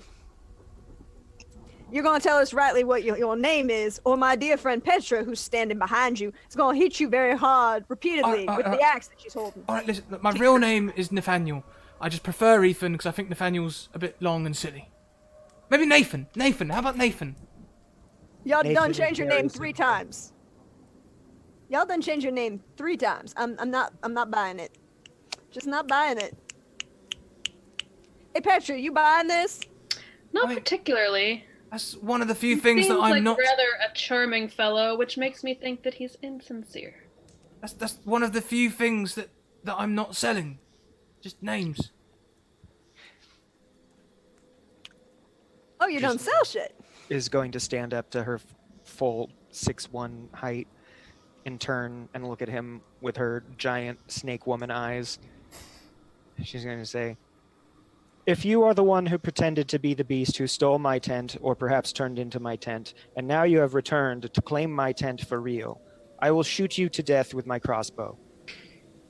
I don't know what you're talking about. I want to roll insight. Yeah. Once I find the button. Boop. Hell yeah, she totally believes him. No, you totally think this is the person that took your tent. Yeah, there you go. You, sir, are a vagrant. One who sneaks through mystical fogs lined by supermoons to steal tents in the night. I mean, he's not necessarily wrong. I do think you are a liar and a cheat and a poor dresser, and you do not look prepared for the environment in which we have found you in. Yeah. Why exactly are you out here camping in the woods that you think are so magically suspicious? I was travelling south. I thought I'd take a shortcut. I know that feel. South from where? The mountains. I was trading with the dwarfs. Oh, really? Anyone I know? I don't know. Who do you know? That's not how that works. You say the name and she confirms whether or not you might be the person that you have decided to be. All right. I was recently trading with Kardak of the Smiths cast. Is that somebody who I would recognize? Why don't you give me a history check or a social check or something to see if you would know this person? Okay. Alright. It might be. 15. You do know of the Smith's cast, and there is indeed a young merchant called Kardak. Alright, that checks out. No, it just means that Helping person. yourself a little bit. Well, it means that he might have been where he said he was. He's not just pulling things completely out of thin air, but... Well, no. That just means that he knows that there is an individual named Kardak who is a member of the Smiths cast. That does not actually mean that he was trading with him. So what were you trading? Well, I traded him metals for refining in exchange for gold, which I then traded for silks. Unfortunately, I don't know where my camp is anymore. I'm hoping to find it when the fog clears. What, were you camped around the lake? Yes. Alright, well, we could... Maybe we could help you find it again, and you could prove that you're being truthful. How about we just keep everybody here until morning, because that's going to burn off the fog a whole lot better, and then nobody's going to die in the middle of the night eaten by something that you cannot see, or being turned into something unnatural because this individual has magical abilities to do so. Attention. I believe the small gnome would like to speak. What will you say, small one? I'm gonna just pop out behind, from behind the guy and just be like, "You guys, I got it. I know how to get rid of the fog. He just needs to stop puffing his pipe. That's what created the fog." I was wrong to recommend that you speak, and I am sorry to everyone here. I That's do a not great believe it idea. is smoke. Petra kind of likes the idea, and she tries to grab the pipe from him and smash it. Oh, you can just snatch the pipe right out of his hands. And smash it on the ground. No, that was my father. Oh. Oh well, I guess that didn't do anything, but it's worth a shot. Did the fog clear? No. You sir look very familiar. Are we sure? What is your name? I believe he said his name was Nathan Ethan. Yeah, I don't believe that bullshit. My real name's Nathaniel, I'm telling you.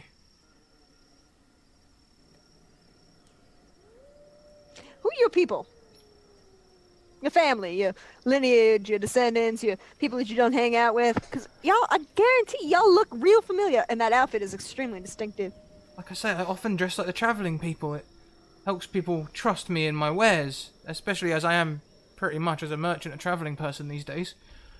But I'm originally from Waterdeep. Well, there you go. What do you mean, well, there you go? Lots of people are from Waterdeep. City folk thinking they can be anything other than city folk and dressing around like other people because they think it will make them blend in better and standing out like a giant sore thumb. We have caught you with sore thumbs, and now we shall enact justice for my tent illusion, which deeply upset me. Honey, I don't think you want to kill him yet. Oh. Correct. Do you know an Not yet. Ahmed? Who? Yeah, okay, that's better. I guarantee you look like this fellow that my sister was hanging out with a couple weeks ago. Can I look and see if, like, the tracks that he has been making look like they would just be normal human footprints? Yes, you can. That'd be a survival Yeah. check. Very good. Speaking of, is he human? Or is he human, I should say? He's at least nearly human. He's humanoid. There might be his ears might be a little pointy. Okay, but nothing obviously. No, nothing. He's not a mind flayer. You know, he looks like something at least Or, nearly human. you know, like halfling or gnome or dwarf No. or lassie or tiefling or No, he looks dragon nearly or human. Tarask or Yanti or Arakokra. Oh, that list does just keep on expanding, doesn't it? I didn't realize they added Tarask to the playable characters list. That's cool. I mean, there is that supplement about playing a dinosaur. Tessa got a 20 on that survival roll for the feet. So his feet are entirely normal looking. But the tracks that he was leaving are normal looking too. Mm-hmm. Alright. Yeah. However, with the 20, you'll also notice the tracks in the ground as well. Indeed, there are talon marks that make scratches along the floor, and it looks like soft paw pads as well. Several different sizes, indicating there may have been more than one creature here. Interesting. So I'll point that out to everybody and say, I think that I'm not sure that his illusion magic would stretch to masking all of his own footprints, and they certainly don't seem to match whatever was here earlier. Prax, could you Alright, then. please roll me a 1d614? Me? Yes, I please. figured.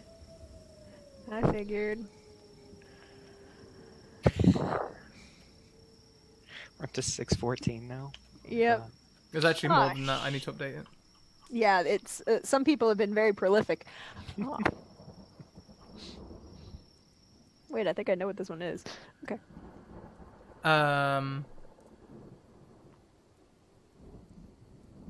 All of you suddenly feel compelled to point at Evelyn. You don't have to, but Oh, I you can definitely do. feel that compulsion to point at them. And Nathaniel also points. Uh-huh. And what absurd magical creation are you attempting to do now, sir? You gain 4 HP. Oh, thank you. Literally, the Wild Magic Sword reads, everyone within 30 feet, finger guns towards the target. Target gains 1 temporary HP for each person who does so.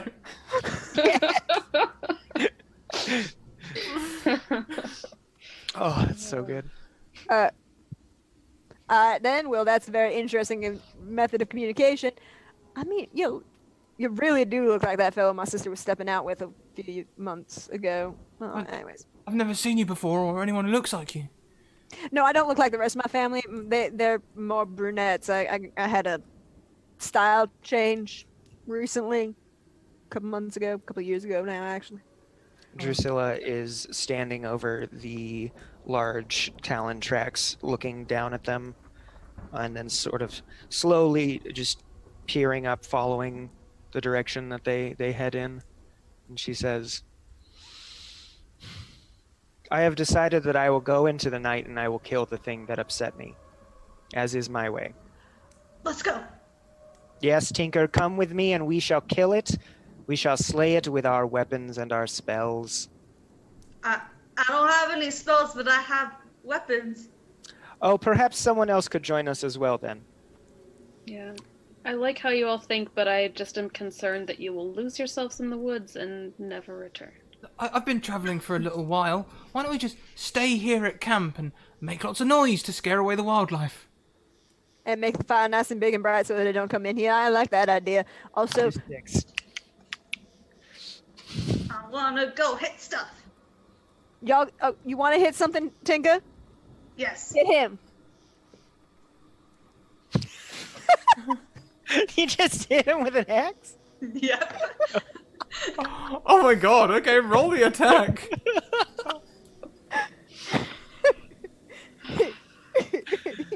Adventurers are awful. Yeah, that'll hit. No. You have to preface that, Jeff. Adventurers who've played with Scrat randomly depositing NPCs to stab us in the back in the middle of the night. That's are true. awful. Trust no one. So, let's see. How much health has he just lost? Quite a bit. Yeah. You essentially you carve deep into his leg, severing it at the knee, and he falls over, screaming in pain. Ah! Why? Ah! I said to hit him, not with the blade. Alright, then. She told me to. Yeah, she's gonna go over and just kind of, well, I'm real sorry about this. I don't got any way to fix you. And Petra's I'll take probably care of it. Don't waste too much magic on him because he's probably gonna. Well, I mean, we can try and say just bind it for the now, and because apparently we're probably gonna get stabbed in the middle of the night by something that's wanting to eat him and me and us, and I don't like getting eaten. It's unpleasant. Alright, well, Drusilla has been looking at the blood for longer than is comfortable. you feeling alright there, Drusilla? Yes, I feel excellent. This You want man's drinks of that? blood. No, not in mixed company. But I would like to deal with that situation. Maybe tie up Yeah. the stump of this man's leg before we gallivant into the night. Don't Can worry, I- don't worry, Nathaniel, Ethan, whatever the hell your name is. I got a sister to help you with that. She quite enjoys it sometimes. If I don't reattach, don't I have to reattach the leg quickly? Otherwise, I lose it. Not necessarily. I'm gonna take pity on him and I'm gonna Thank do a little healing on him. So I'll do a cure wounds. As you cast Cure Wounds, the forest God. goes especially quiet. Interesting. Oh no. Suddenly, all you can hear is the campfire around you.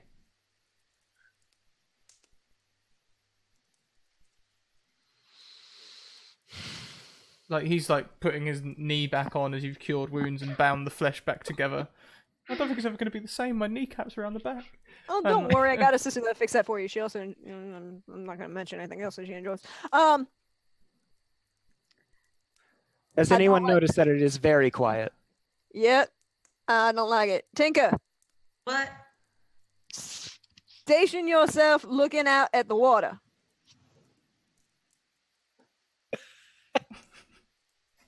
I don't think that's the direction of the water, honey.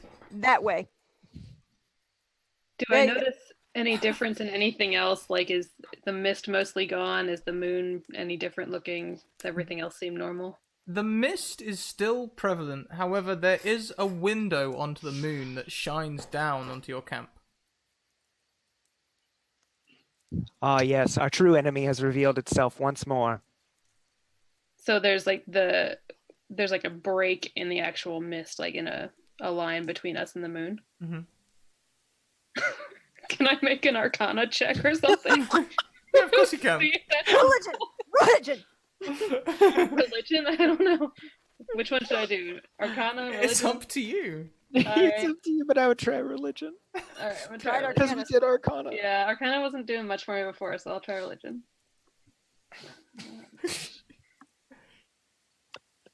Oh. Okay, on a 15, you would know that the full moon has certain relevance to quite a few religions, especially those with goddesses of the moon or those of lycanthropic descent. The moon and the mist parting is strange, and it would seem that this is either some sort of holy festival-like conditions, or maybe a coincidence, but definitely matches some old textbook. You sure you've seen something? And has there been any change in our possible friend, companion, Nathan, Nathaniel, whoever? Is he Now any that effect besides just healing on him? now that he's had his leg reattached, he's laying there, the shock sort of hitting him, and he's sort of just crying softly as he tries to rearrange his kneecap so it feels normal again.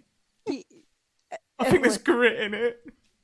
Suck it up, honey. It's on there. You ain't bleeding. You ain't gonna die. Hey, Petra, you got that special potion on you still?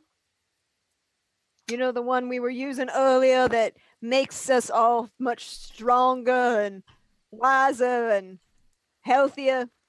Oh yes, my very specially brewed magic potion of magic. Yeah, that one. Flask over to her. Here, drink this. You'll feel better soon. He's like, I'll drink anything. Just like starts downing this potion. Yeah, What? that one's the potion, honey. That'd be grain alcohol. You're about to pass out, so get a good night rest. And he does. He passes out amidst you. Now, I'm going to take another quick break here to go and chat with chat about our next steps as we start to get into the core of it now, I think. So I will be right back. You guys have fun. Okay, you guys. So we've got lots to play with now. Lots and lots and lots to play with. First of all, we've got the whole owlbear thing that we can play with. I'm thinking maybe a pack of owlbears, but wait, I'm going a step further with this. I think we could possibly get a TPK out of this one. I think we could possibly get a TPK. They're all level 3. So we could do something a bit more extra, I think. What I'm thinking we could do is we can add in some a werebear. I think there's going to be a werebear that is going to be heading these bears. I think it's going to be a group of owlbears led by a werebear. Okay, so that's what we do. Because we've got the forebodingness of the moon and stuff, so I think we'll see. Tinker seemed keen to go and take on the owlbear's place. They still don't know what it is, so we can still keep it creepy as hell. But if they don't do that, we can just have them surround the camp. Just like flapping, looking like tents. By the way, that was why they look like tents, because of the wings. The wings that stick out. That's why they look like tents, for a start. I'm muted, yeah. So next, we're going to want to try and push them that way, but we need some sort of music as well, I think, for being attacked in a place like this. So we want something a little bit actiony, something a little bit, I put Smooth Love in there earlier just because you always need a bit of Smooth Love just in case. Let's go for what do we want to go for? Something that it's gonna be loud, but we can test some music without everyone hearing. The Iron Horse, I've got a feeling this is like cowboy sort of stuff, but we'll see. It's gonna be loud, sorry.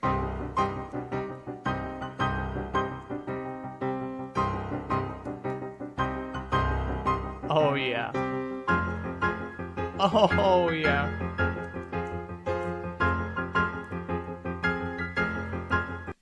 Okay, so we're having that. What does the distress sound like as well? It's going to be loud again.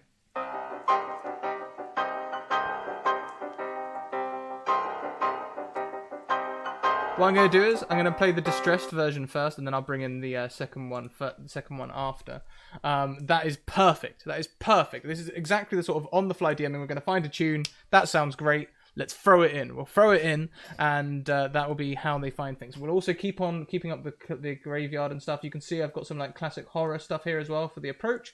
So we'll approach with some of the classic horror themes, and then we'll bring in the Iron Horse at the end. The Iron Horse is going to be how we're gonna possibly take them out. I think we'll have 6 owlbears and a werebear.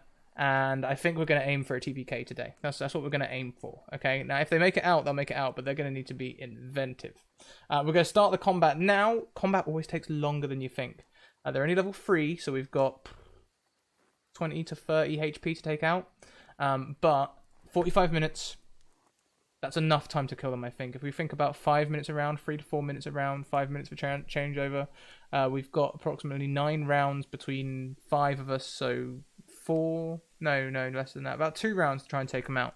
So that's how we're gonna do it. 2 rounds. We're gonna hit strong. We're gonna hit hard. Little tactics, all out attack. We're gonna start it soon as well. So, with that said, let's go back and get the players. Scary. Oh, hi everyone. Hi. Oh, how are you? We're good. Oh, good. Good. Been talking about us again? Yeah. Yeah, chat's on board. They love it. So, what are we doing from here? The person is unconscious. Anybody got something we can tie him up with? Just make sure he's not a problem for the rest of the night. I have 50 feet of hempen rope. Yeah. Who doesn't have 50 feet of hempen rope, am I right? It is a strangely common item. I mean, yes, but then we should tie him up.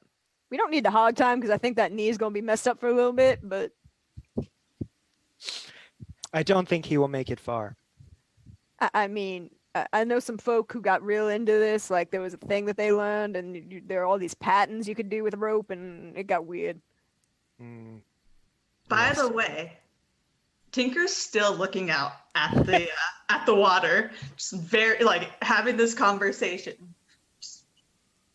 All right, Tinker, anything coming out to attack us yet? Maybe. I haven't been paying that much attention. From I kind of got lost in thought. from somewhere type it. nearby in the forest, you hear the shuffling of what sounds like a wing being flapped. Something's I'm gonna going on. There's Make the sure noise. you always prep from now on. What do we got? Now we got wings. I know. I'm Drusilla gonna go will after take it. action of it. God damn it. Nope. You do not leave your post, sir. You have been given orders and directions. If you try and move, I will stop you. Tinker, do you heed this? I'm gonna roll to see if I do. So on a 1 I do, on a 2 I don't. Nope. You run up and God damn. Can He I has try to leapt again. grab him as he's trying to run away? Just like hold him. With my tiny legs. Thank you very much to Gemsong, who had some nat 1s from his donation the other day. However, Tinker, you also have a nat 20 that Alice donated you. Oh, nice. Love you, Gems. You keep giving us wonderful, fun things.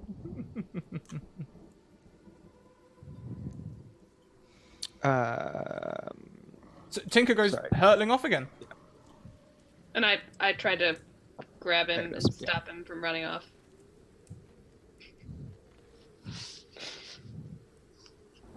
Make me an athletics versus, you can contest it if you like.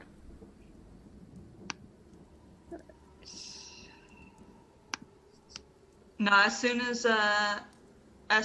the hand hits him, Tinker will stop. Okay. So you have a Tinker. Ooh, 20. Let's maybe strategize slightly before running off into the forest. Hey, Petra. I want to hit things. That's yeah, good. We're gonna let I you hit things. understand. Hitting things is good, but jumping off of cliffs into water that's got tentacles in it, isn't really what we're looking for. It's Hey, adventure. So, do we want to tie up our friend here and then Hey, see if we Petra. can figure out what's making this noise? Hey, Petra. You ever Yes. seen those kids in the market and their mamas didn't want them to get lost? You think Tinker needs a leash? I mean, if we got 50 feet of rope, this campsite ain't that much bigger. If we can stick it down the middle and we got ourselves a guard dog, it's pretty damn good. There is another flapping sound from the other No. side of the camp. Alright, whatever that is, freaking you all out there, we got too much other shit to deal with.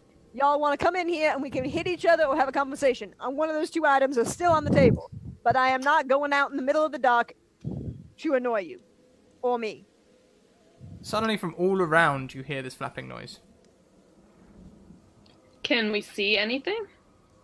You can still only see around 10 feet into the fog, so no. Oh, But we God. put out the pipe. Yeah, that didn't really Already help a did whole lot. that. It didn't help. I, Yeah, so at this point, have finished tying up Ethan Nathaniel. And I look all around us. I say, we've upset whatever is flapping, and now it will descend upon us and surely pick us to bits, as is my due after falling into a lake like a pumpkin. I see how it is, and I accept this fate. There Yeah, are really. around you silhouettes that come forward from the mist in a ring, almost like a sort of pack tactic as they move in together. Tents on legs that move in. Silhouettes, at least. The tents have returned, and it brought allies. Amidst them is a much larger shambling figure that makes its way into the ring. It looks almost like a half ape, half bear as it makes its way into the center of the ring, and behind it, the 10 owlbears that have surrounded your camp step in as well. Oh my God. So wait, are the owlbears So in the many tents, or is the owlbears. tents and the owlbears at the It same was just the silhouettes of their wings. time? Okay. Well, Oh. I'm okay with that. Can oh Being very good. No, we haven't finished tying you to a leash yet, so yes, you are still free to attack anything you want. I was just gonna ask if thank you for that. I was gonna ask, is our friend still here? Can I make sure that he's Yeah, I just tied him up. here? Oh yeah, he's unconscious, tied Yeah, up, okay. drunk, No, I just beleged. want to make sure. Yeah, I want to make sure there's nothing weird going on with that guy. Yeah, no, There's something no. weird definitely going on with that guy. Alright, Well, then. we have clearly met the superior creatures of your strange material plane, and we must supplicate ourselves before them. This is a snake thing, ain't it? It might be a snake thing. Honestly, I never know. Sometimes it's a shadow thing. I get weird looks from snake people as well. Well, I'm sorry about that. I got some folk you can hang out with. They're pretty Werebear cool. walks forward Oh. and sniffs Tinker. Tinker sniffs back. As you do, it exhales again afterwards, and there's like a globule that comes forth of like mucus that just hits you. Can I hit it? Y'all can do whatever the frick you want. That was nasty as fuck. You know he's gonna hit Very it. nice knowing all of you. You Yeah, get a surprise you're gonna attack, and die then in we this one, enter guys. initiative. How many Yeah. owlbears did you say? 10. Oh my god. Yeah, we're dead. That's fine. I did. It's a one shot. It's fine. Yeah, right? Go down in a blaze of glory. That's how you do it. Plan. I have a plan. Oh boy, do I have a plan. That 12 didn't hit, did it, Scrap? Actually, yes, it did hit. Oh, okay, perfect. Okay, that's 13 slashing. Oh, well, the blade passes through its fur and then seals up again. Alright then.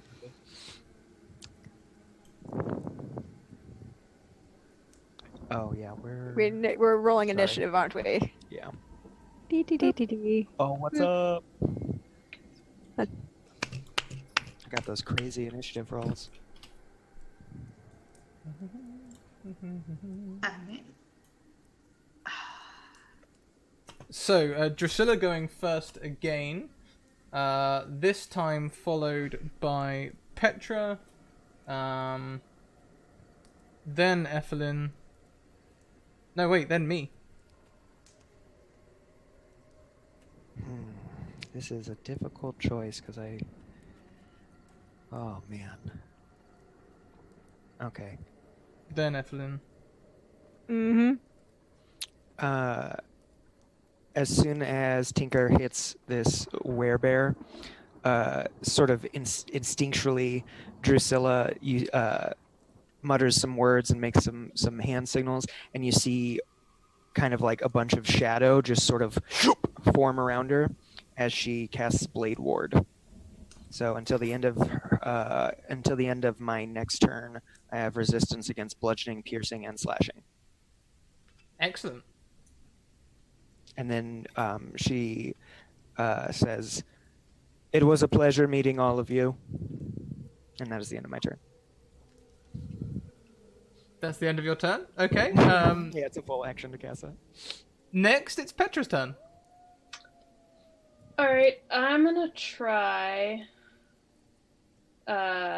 casting command on the werebear and telling him to grovel. So let's see, that one.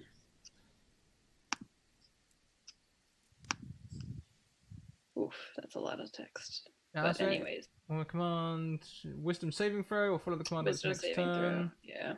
Yeah. The spell has no effect to target undead if it doesn't understand your language. Yes. Funnily enough, werebears can understand common if you're using common. It's probably what I would default to if I didn't know what language it spoke.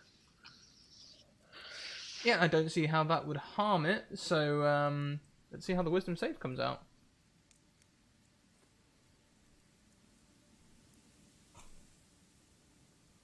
How's a 17? Well then. There was a glimmer of hope in all of your eyes for a second there. For a moment, all of you were so excited. Anything else you'd like to do? A wise werebear every day.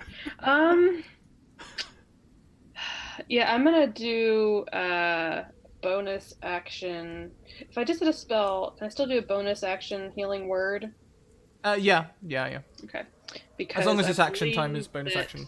Yeah, I believe that Tinker has taken some damage from our previous thing, and I figure I'll delay the inevitable a little while longer. It's okay, I got a plan.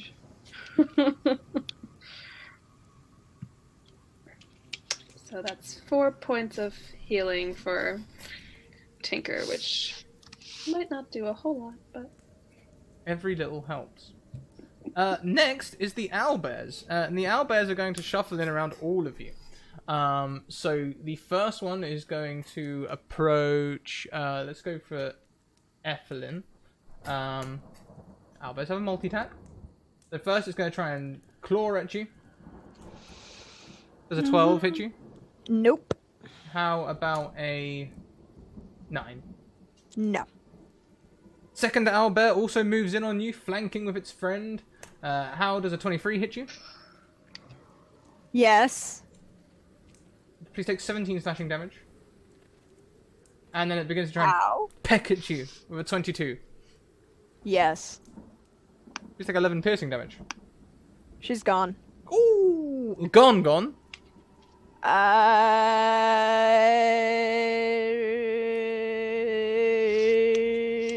28 total. Real close. I feel like we all knew how this would end. It's okay. I knew how this was ending in the middle. So Ethelyn falls to the ground. These two owlbears, the first one comes up and Ethelyn's able to fend it off, but the second one, maybe it takes you from behind or something, Ethelyn, and pecks you to the ground.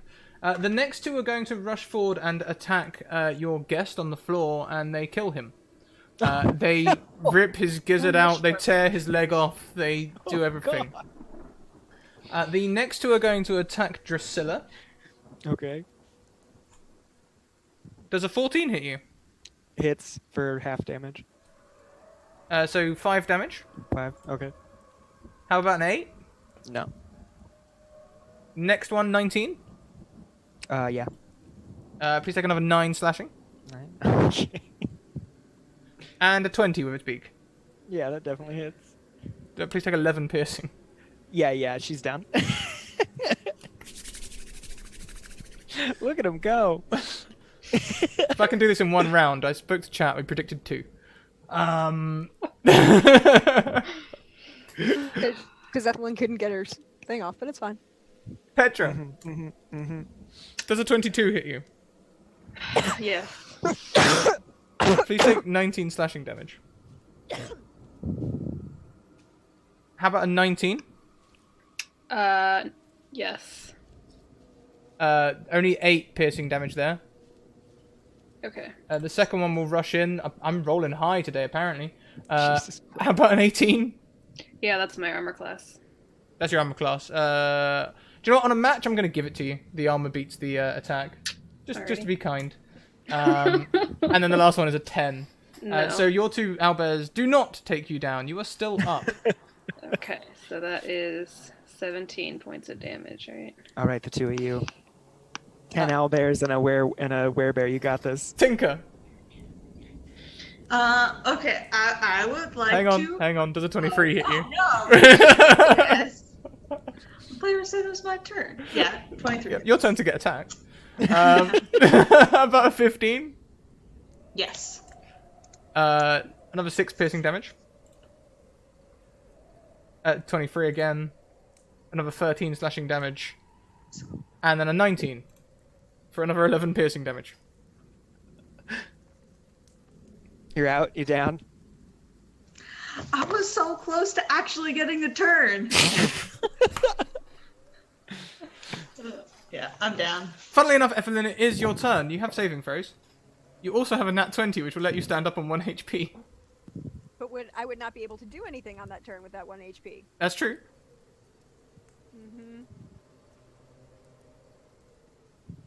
That's a success.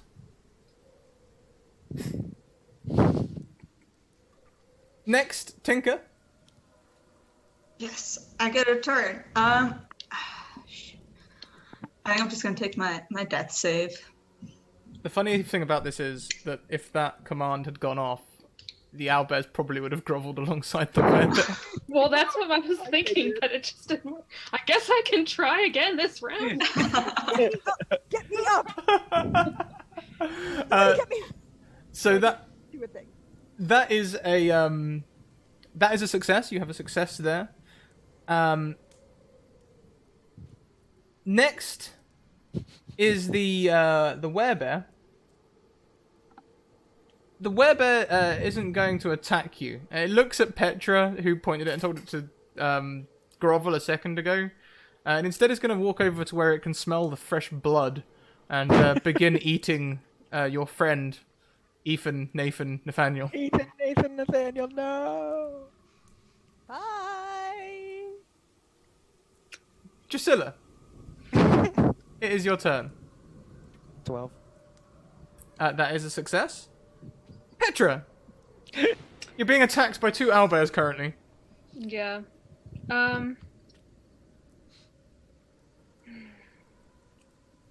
I guess. I feel like really my only hope right now is getting some kind of command to work, because there's way too many of them.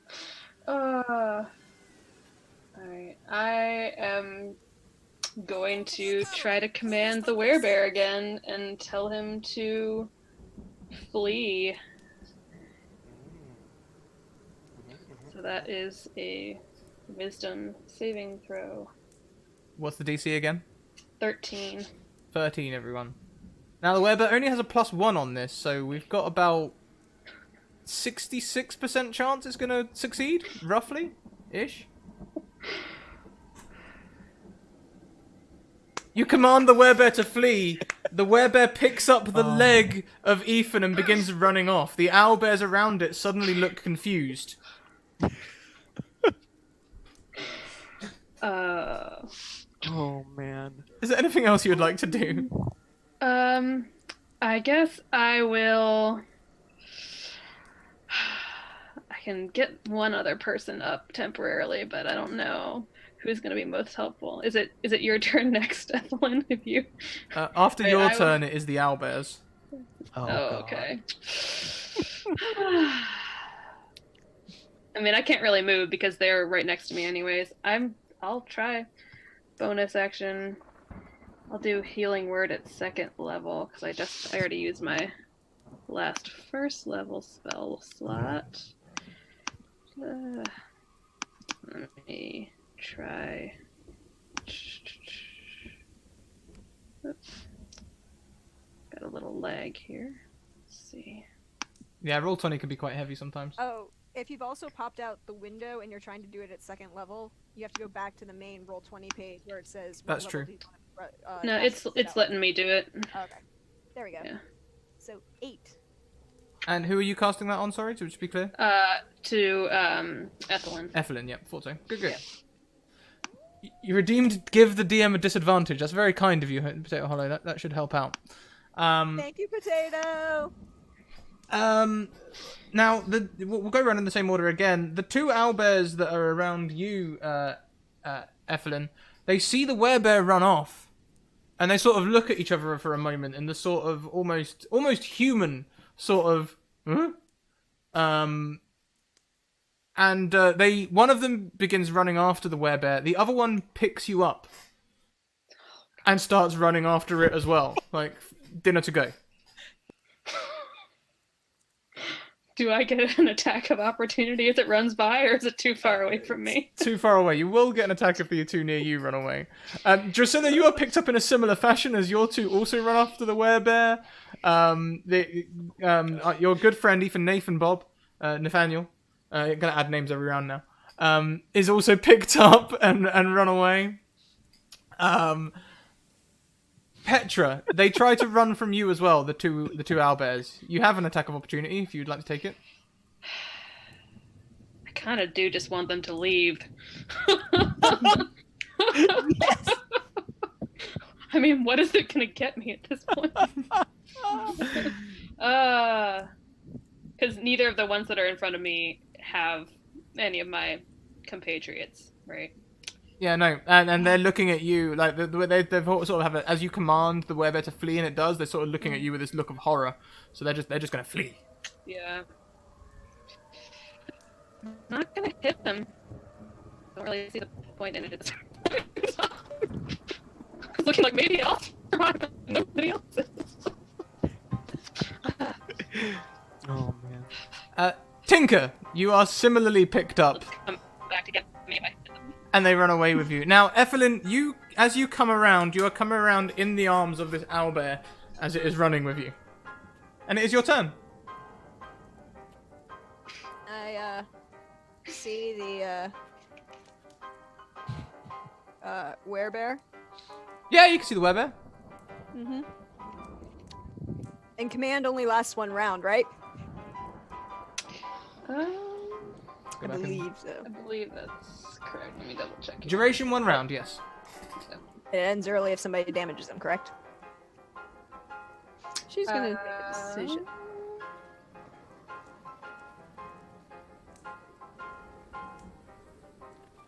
Yeah, if your command is directly harmful to it, or If it can't follow your command, the spell ends.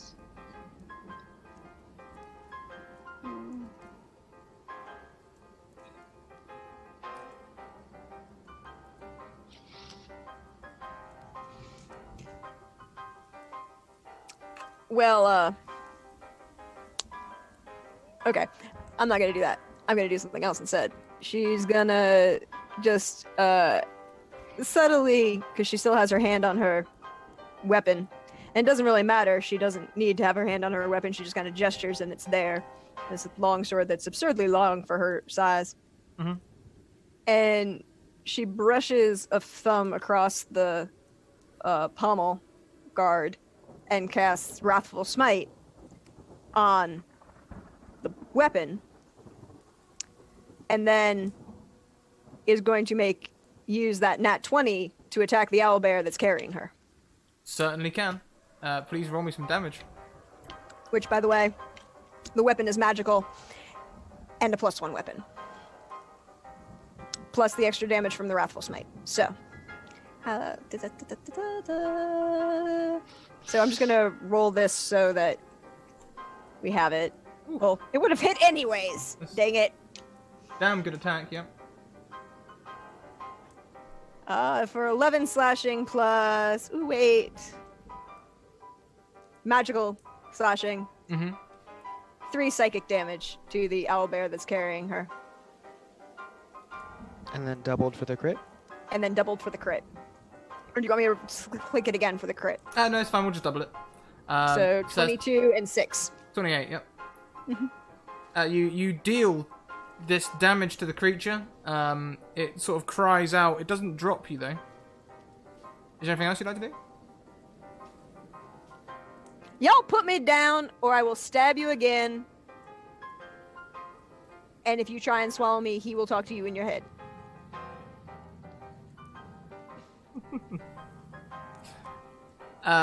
Is that the end of your turn? Am I picking up? It doesn't understand common. Only the werebear understands like, I common. can't- So it's... No, What yeah, noise I did the can't, owlbear like, make? I can't move. He's carrying me, and I'm not breaking that right now. Okay. So after you then is Tinker. Oh, yay! Okay, so I'm also picked up, right? You So are. I would like to attempt to jump off. You're still aren't you still unconscious? Am I Yeah. still unconscious? Yeah. Yep. Oh, you want me? Death save, I'm afraid. Something. What do you? Can I use my nat 20 to wake up, or would that be my turn? It is your turn. That would be your turn, yeah. You'd wake Okay, up. I'm just gonna take the death save then. Oh, yay. That's another solid 10. That's another success. I know. Barely making it. That's that's me. Yeah. Al barely making it. Oh. There is another sonorous gong from the lake nearby. What is going on with this? What? And it is the werebear's turn. The werebear stops fleeing immediately. Two owlbears bump into the back of it. As it turns and starts heading back towards the camp, looking angry. It runs back, in fact. Would it have dashed away? Yeah, it probably did dash away, so it won't. It'll sort of like run back, but it won't be within range to attack yet, Petra. So we go back to the top of the round. Drusilla! Oh, hell yeah. Closer to death. Oh, that sweet, sweet embrace. Sweet embrace, 1-1. Yeah, you can feel the angel's hand reaching down and caressing your forehead. So nice. So cold. Next would be Petra again. Okay. I'm going to. I guess I'll attack the werebear. At this point, there's not a whole lot left to do. So let me roll for that.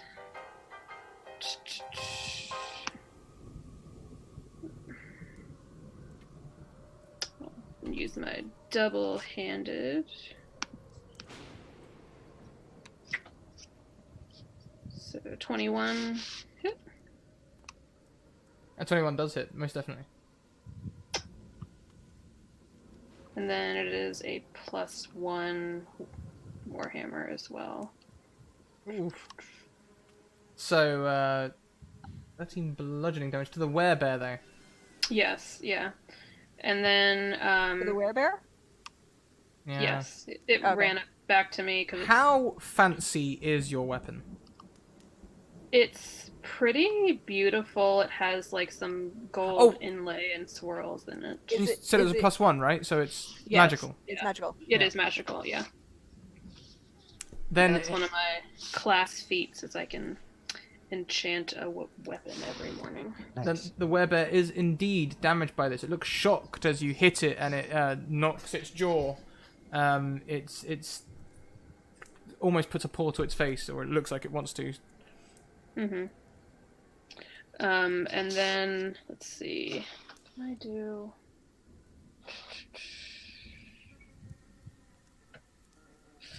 Is Tinker more than 60 feet away from me? No, they're not dashing. The werebear Okay. did, but the owlbears sort of ran off casually. Half of them carrying people. Well, then I would do a bonus action healing word on Tinker. And I have 1 second level spell slot left, so that's what it's gonna be. Oh, Tinker, you are up with 5 HP.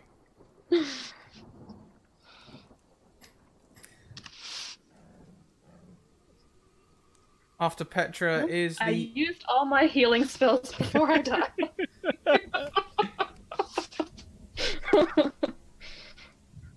the owlbear.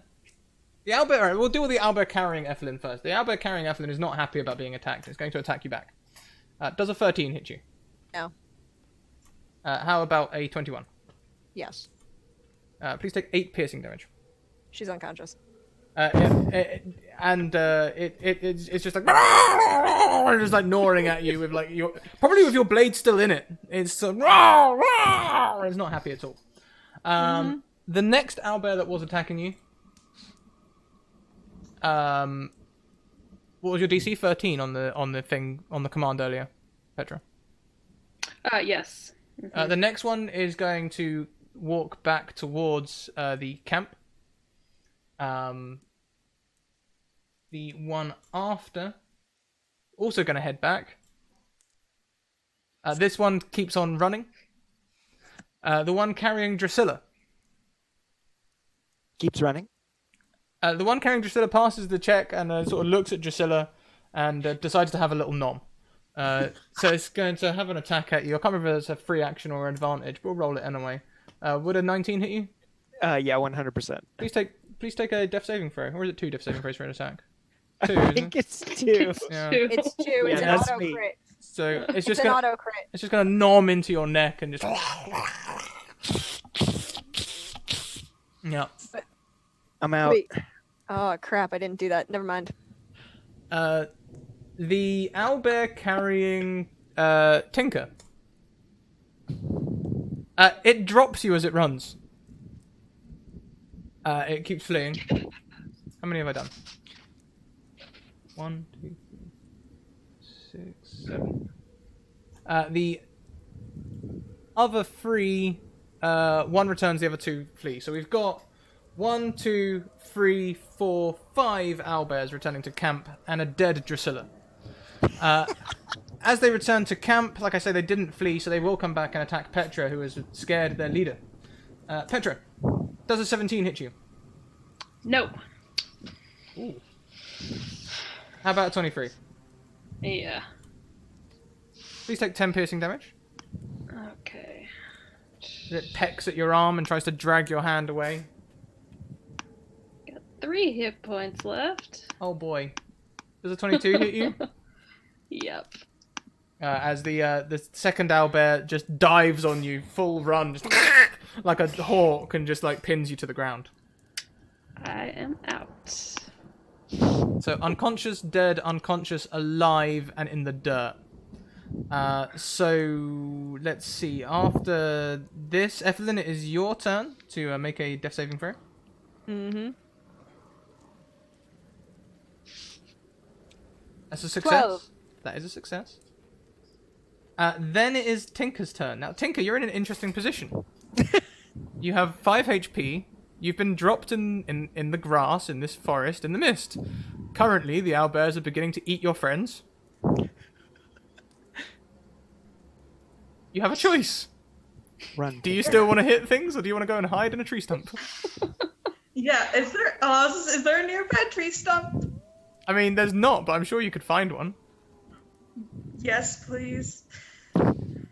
Tinker's a coward. He is not going back for his friend. I fully support this decision. Please give me a stealth check. Fine. Ooh, stealth. Oh, hey, that's better than I expected. So on a 13, you managed to find not a stump to hide in, but like a knoll in a tree that can just about mask you. And you listen on in the night as the owlbears continue to gorge on your friends. We will exit combat here as no one except for Tinker is up and Tinker is hiding. And it is... But Tinker, tell me, how do you finish this tale as the only person who lives on to tell it, as we sit in a pub some years later, telling your friends about the time you fought 10 owlbears and 20 werebears and 6 dragons? Right. How does it end? Okay, so, Tinker being the strong boy he is, he finds this, this knoll, and he's hiding kind of his legs up with his axe right outside the hole, just sitting there, just in case anybody comes. And he silently, very silently, waits until all the owlbears are distracted, and then he kills them all, in this great feat of strength. When in actuality, he just waited till they left and then ran in a direction till he found civilization. But the thing is, you still have a nat 20, so if you like, you can use it on telling your story to the local village kids. Yes. And they will 100% believe you, and they walk around talking of the great Tinker Tailor, fighter extraordinaire and protector of their village. Yes, who is definitely better than Soldier Spy. Soldier Spy, oh yeah. Like, over the years of you telling this tale using your nat 20, I would say that Soldier Spy's reputation has been shot in flames. His business is now out of business. They don't trade anymore. Tinker is the real winner. I'm so happy. I didn't even get a turn, and I'm so happy. The real hero. Yes. Oh man. That time that you forget that you have, reactions. Yeah. Yeah, but I don't think I was able to use a reaction, was I? No, I meant me. Oh, I thought you were talking because I forgot many of things, like the fact that rage exists. Definitely forgot that at first. Oh, As soon as actually, I was gonna use I it. forgot No. something too. There's a I'm late. supposed to survive deaths. Actually, I have like a chance to come back with 1 HP.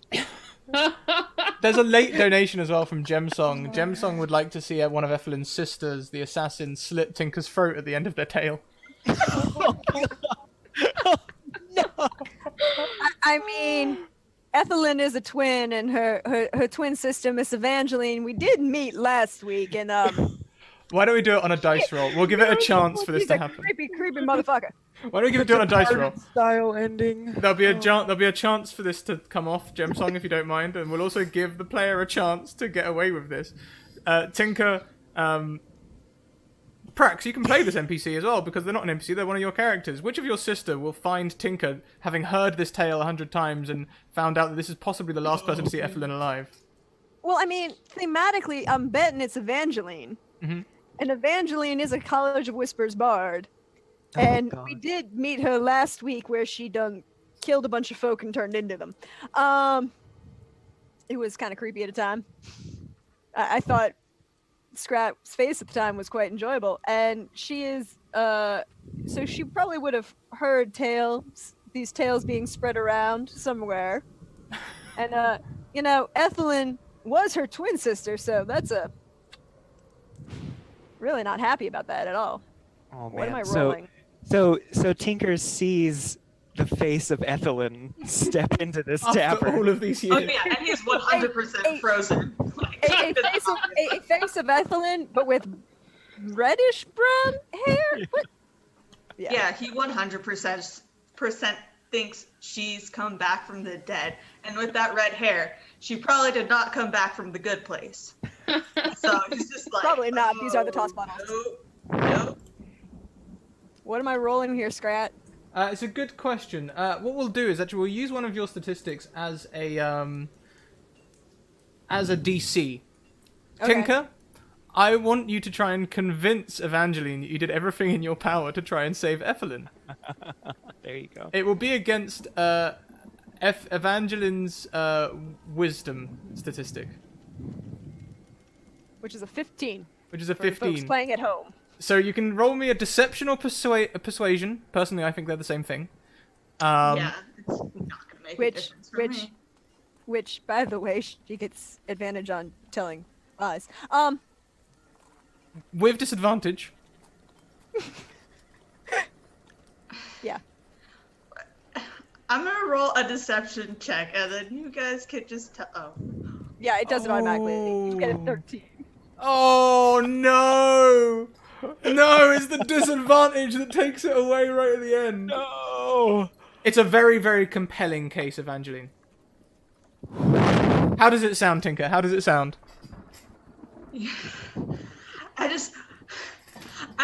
I may have run away before, but you know, as soon as owlbears, you know, as soon as I was going and trying to kill them all, after my great feat of strength, you know, I tried to resuscitate her, tried CPR, whatever we had, that's the equivalent of CPR.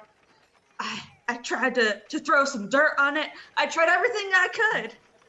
It was too late, man. I'm quite sure. I do believe you. I know you would never have left my dear sister in any way, shape, or form, in any way that would have been harmful to her. And she's gonna pat him gently on the head, and it's okay, honey. It's okay. It's okay. And then using her offhand, stab him in the heart.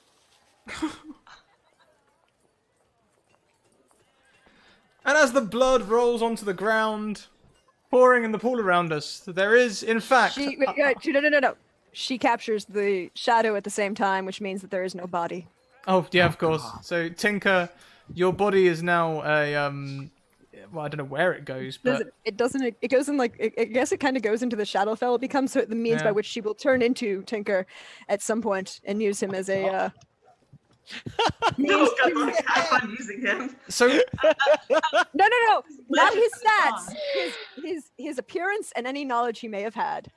Oh yeah, that's Oh, none. man. and Yeah, and no. so I thus contrive my way to a TPK after all, Wow. as all of you end up dead. I think I think chat was the real boss here. Was the No. real final monster here. I was so close, so close. So Oh, good. You can taste that sweet, sweet freedom. I know. Twice. I had it twice, and both times it was ripped from me. Oh man, that was so good. That was just full Departed ending. I want Good. everyone to know I had an ability to not go down the first time, and I forgot about it. So, yeah, me too. Actually, yeah. Because Hellish Rebuke is a thing, Mm-hmm. and as a Yeah. warlock, I automatically cast it at 2nd level, so anything that attacked me would have taken damage. Yeah. Yeah. Yeah, I have Strength of the Grave, which brings me back. But hey, It's fun this way. It's fun this way. it is. Look for Tusila, my next Shadow Sorcerer. I did everything that I could, guys. Oh. In fact, You I did, brought you back did. Tinker so No, that he yeah. could come and save us. but- That is the point. Like on the big wire board of all the red bits of wire, that moment when you said cast grovel, that is Yeah. the singular point where everything could have changed if that had gone differently. Yeah. That is your quantum Yeah. flux point. Yeah. Well, guys, I hope you all enjoyed it. I certainly did. I haven't had a TPK in a while. This was fun. Let's go around. Guys, tell us who you are, what your favorite moment in the one-shot was, and where we can find you online. We'll go the other way around this time. Oh, hang on a minute. So we went that way around. So we'll start this time with Sam. Yes. Hi. I'm Sam. You can find me on Twitter and Instagram. On Twitter, I usually talk about my grad school stuff, and on Instagram, you'll see many pictures of my dog, who made an appearance earlier. They're both at Sam and Daz. My favorite moment. I mean, as bad as I feel about it, I just loved that Tinker could not find his way around for the life. That was completely unplanned, and so that was great to play, and great to see everybody else's frustration. Fantastic. Thank you so much. Next, we have Tessa Gunnell. Oh, hi. Yes. Hello. Yeah, so you can find me on Twitter at Tessa Gunnell, where I talk about D&D, mushroom hunting, and art stuff all the time. Or you can find me on Instagram at Mycelia Morel, which you probably won't be able to spell, so don't worry about it.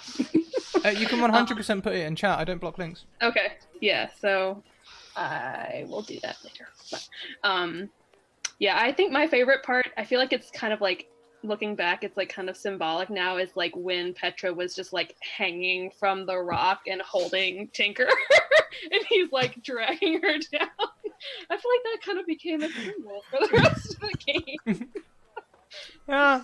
Trying to make things work here. Between that and then like when all the owlbears come into focus, that's pretty terrifying and wonderful. Oh, good. Thank you. I'm glad you enjoyed it. Next around, we have Many-Eyed Monster, or as we know him, Jeff. Oh, hi. Oh, hi.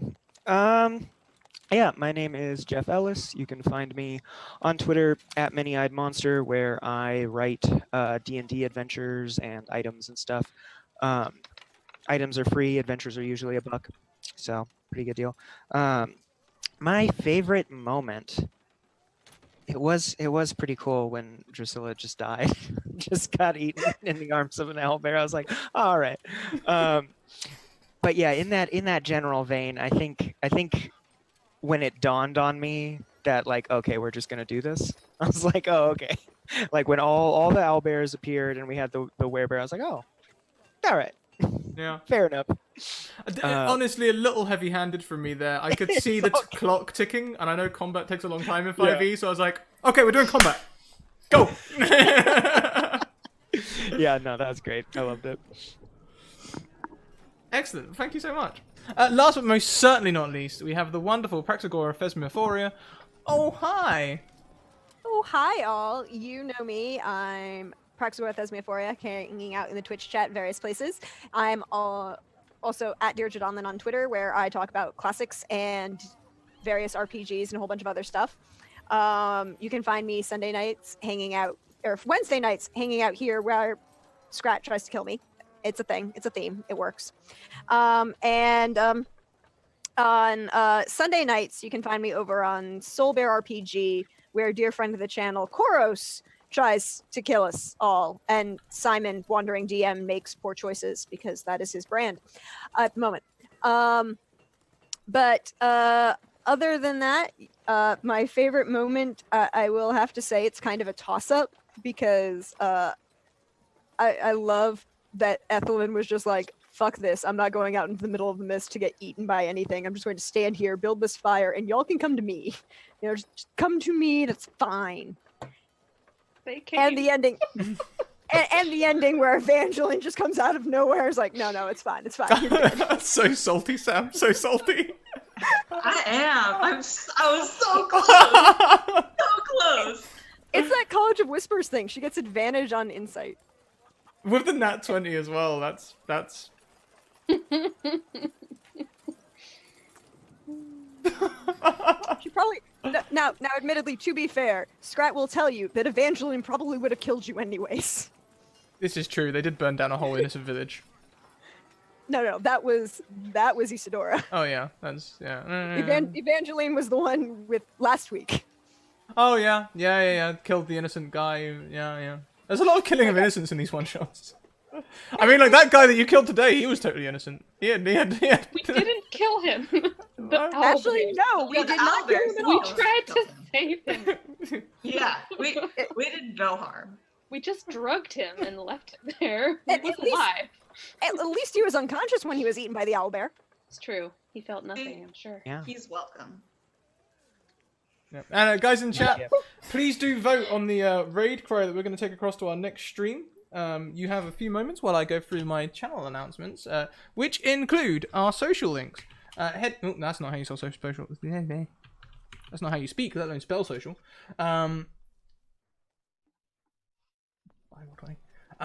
Discord, Twitter, and YouTube. Discord, we've got an inclusive, safe community where you guys can come and talk about D&D, TTRPGs, and anything else you'd like to talk about. It's a wonderful community. I'm always proud to brag about them. Twitter, send me a DM. I'll get you a game. I'm currently booking up 40 games in 13 days over Christmas time. I've nearly filled them all.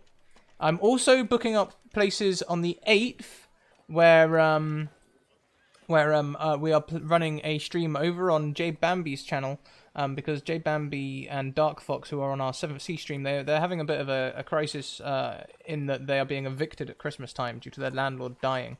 And they've got 3 kids and stuff, and it's really expensive to move around Christmas time, so we're going to help them out and support their GoFundMe. I'm going to be running production, but we're going to do everything on J Bambi's channel, so send me a DM and I'll get you in that game too.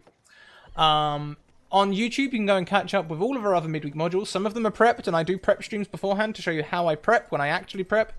This is the first one where I've done the unprep and shown you guys in chat. So if you guys in chat liked that feedback would also be very useful, because I enjoyed it. It felt like I had a co-DM. It was quite cool, conspirating, and obviously seeing you guys' faces on the other screen as I'm like doing certain things, and you're like clearly like so there's that. Go and catch up on all of those. We have a Patreon. There are some free articles on there which are all about TTRPGs. You can view them for absolutely free. They are written by the very respected Archmage Derek and the very respected Diana, or Rene as we know her, who will be on the next stream in just over an hour. Eden, if you're not watching it, you're crazy, because I can't even work during Eden. Okay, it's enthralling. You should definitely watch it. Next up, we also there's also exclusive content on the Patreon as well. There's there's some sound files that I make of the certain voices that I can do, and also we do. I started a workout journal. So far, there's only 1 entry, but I'll do more. I promise. What else have we got? We've got merch. The Cyber Monday sales are finished now, but you can still go head over and grab yourself some merch and support the channel. It's a wonderful way to support the channel, especially seeing that wonderful logo all over the place as well. We will be wearing them proudly at Dragon Meet this weekend, and hope to see you there. And I desperately wish I was at PAX as well. But there you go. What else have we got? We've done merch. So we've got sponsors. We've got Bird in the Storm Publishing, who are our sponsors. They do all of their merch for charity, and they'll be bringing some content to us in the new year. So do check them out. Their Twitter is where they will give you new announcements about all sorts of things, and the other two are links to their and there are links to Teespring and mugs and stuff. I think we should get Skyce to do a triathlon with me. That sounds terrifying. I mean, I could do this. I could do the running and the cycling, but I swim like a fish on land. It's 750 meters. It's not bad. We should do it, Scrat. That's nothing. We could do that. That's horrendous. Yeah. Are you kidding me? I got my 10-meter badge when I was 13, and that's where I stopped. Like, just saying, it'll help you get your fitness back. Oh yeah, you can say that. Now the running I can do. I used to be a distance runner, so yeah. Oh, Alice! Oh, goddammit! You should have said this when Alice was around. Now Alice is going to get me to do it. Goddammit. Yes. No, we should do it for charity. Yes. Oh god. Yes. I've done many triathlons for charity. It's great. You should do it, Scrat. And Scrat, what we can do is if we do this right, we do it for charity, and we do it is relay team. Yes, there you go. Then you don't have to swim. You can do the run. I'll do the swim. Somebody else can do the bike. I'll bike. There we go. I'll do the run. I'll do the run. Yeah, I love running. I love running. I'll do the run. There we go. Woo! We're setting it up. I'm pretty sure we're in 3 completely different locations, but it doesn't matter. It doesn't matter if you do them the right way for charity. You can do them on your individual location and just virtually. Yeah, that's exactly, what I did my last one that way. 50 point. Yeah. I just like that all 3 positions are taken, so I can. Darn. Our last sponsor is Mayhem Press. They made the space expansion for D&D 5e called Dark Matter, and if that is interesting to you, you should check out their links. It's a lot of fun to play. You can do all sorts on there. You can go anything from any sci-fi you can think of. You can transfer it into Dark Matter. So do check that out. They even made a new civilian for the red shirts, which are just slightly worse than the regular civilians.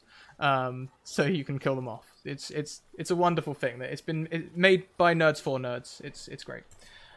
We are going to head over and we are going to go and say hi to Grimjack21502. He says as he presses the buttons, where they are currently running Don's game in I believe Make Black Roses Bloom. Yeah, Dragonlance. Yeah.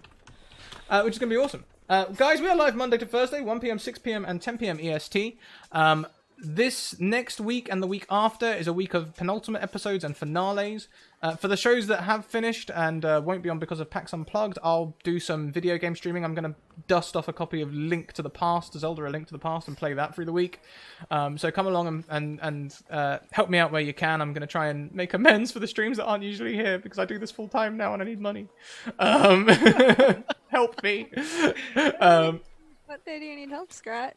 Sorry? What day do you need help, Scrat? Oh, you know. Oh, I didn't mean. I meant like just come along and chat and support and stuff. That'd be great. Did the raid command work? Nope. No, it didn't. Maybe I spelt Grimjack wrong. 21502. Great, there we go. It's cooling down now.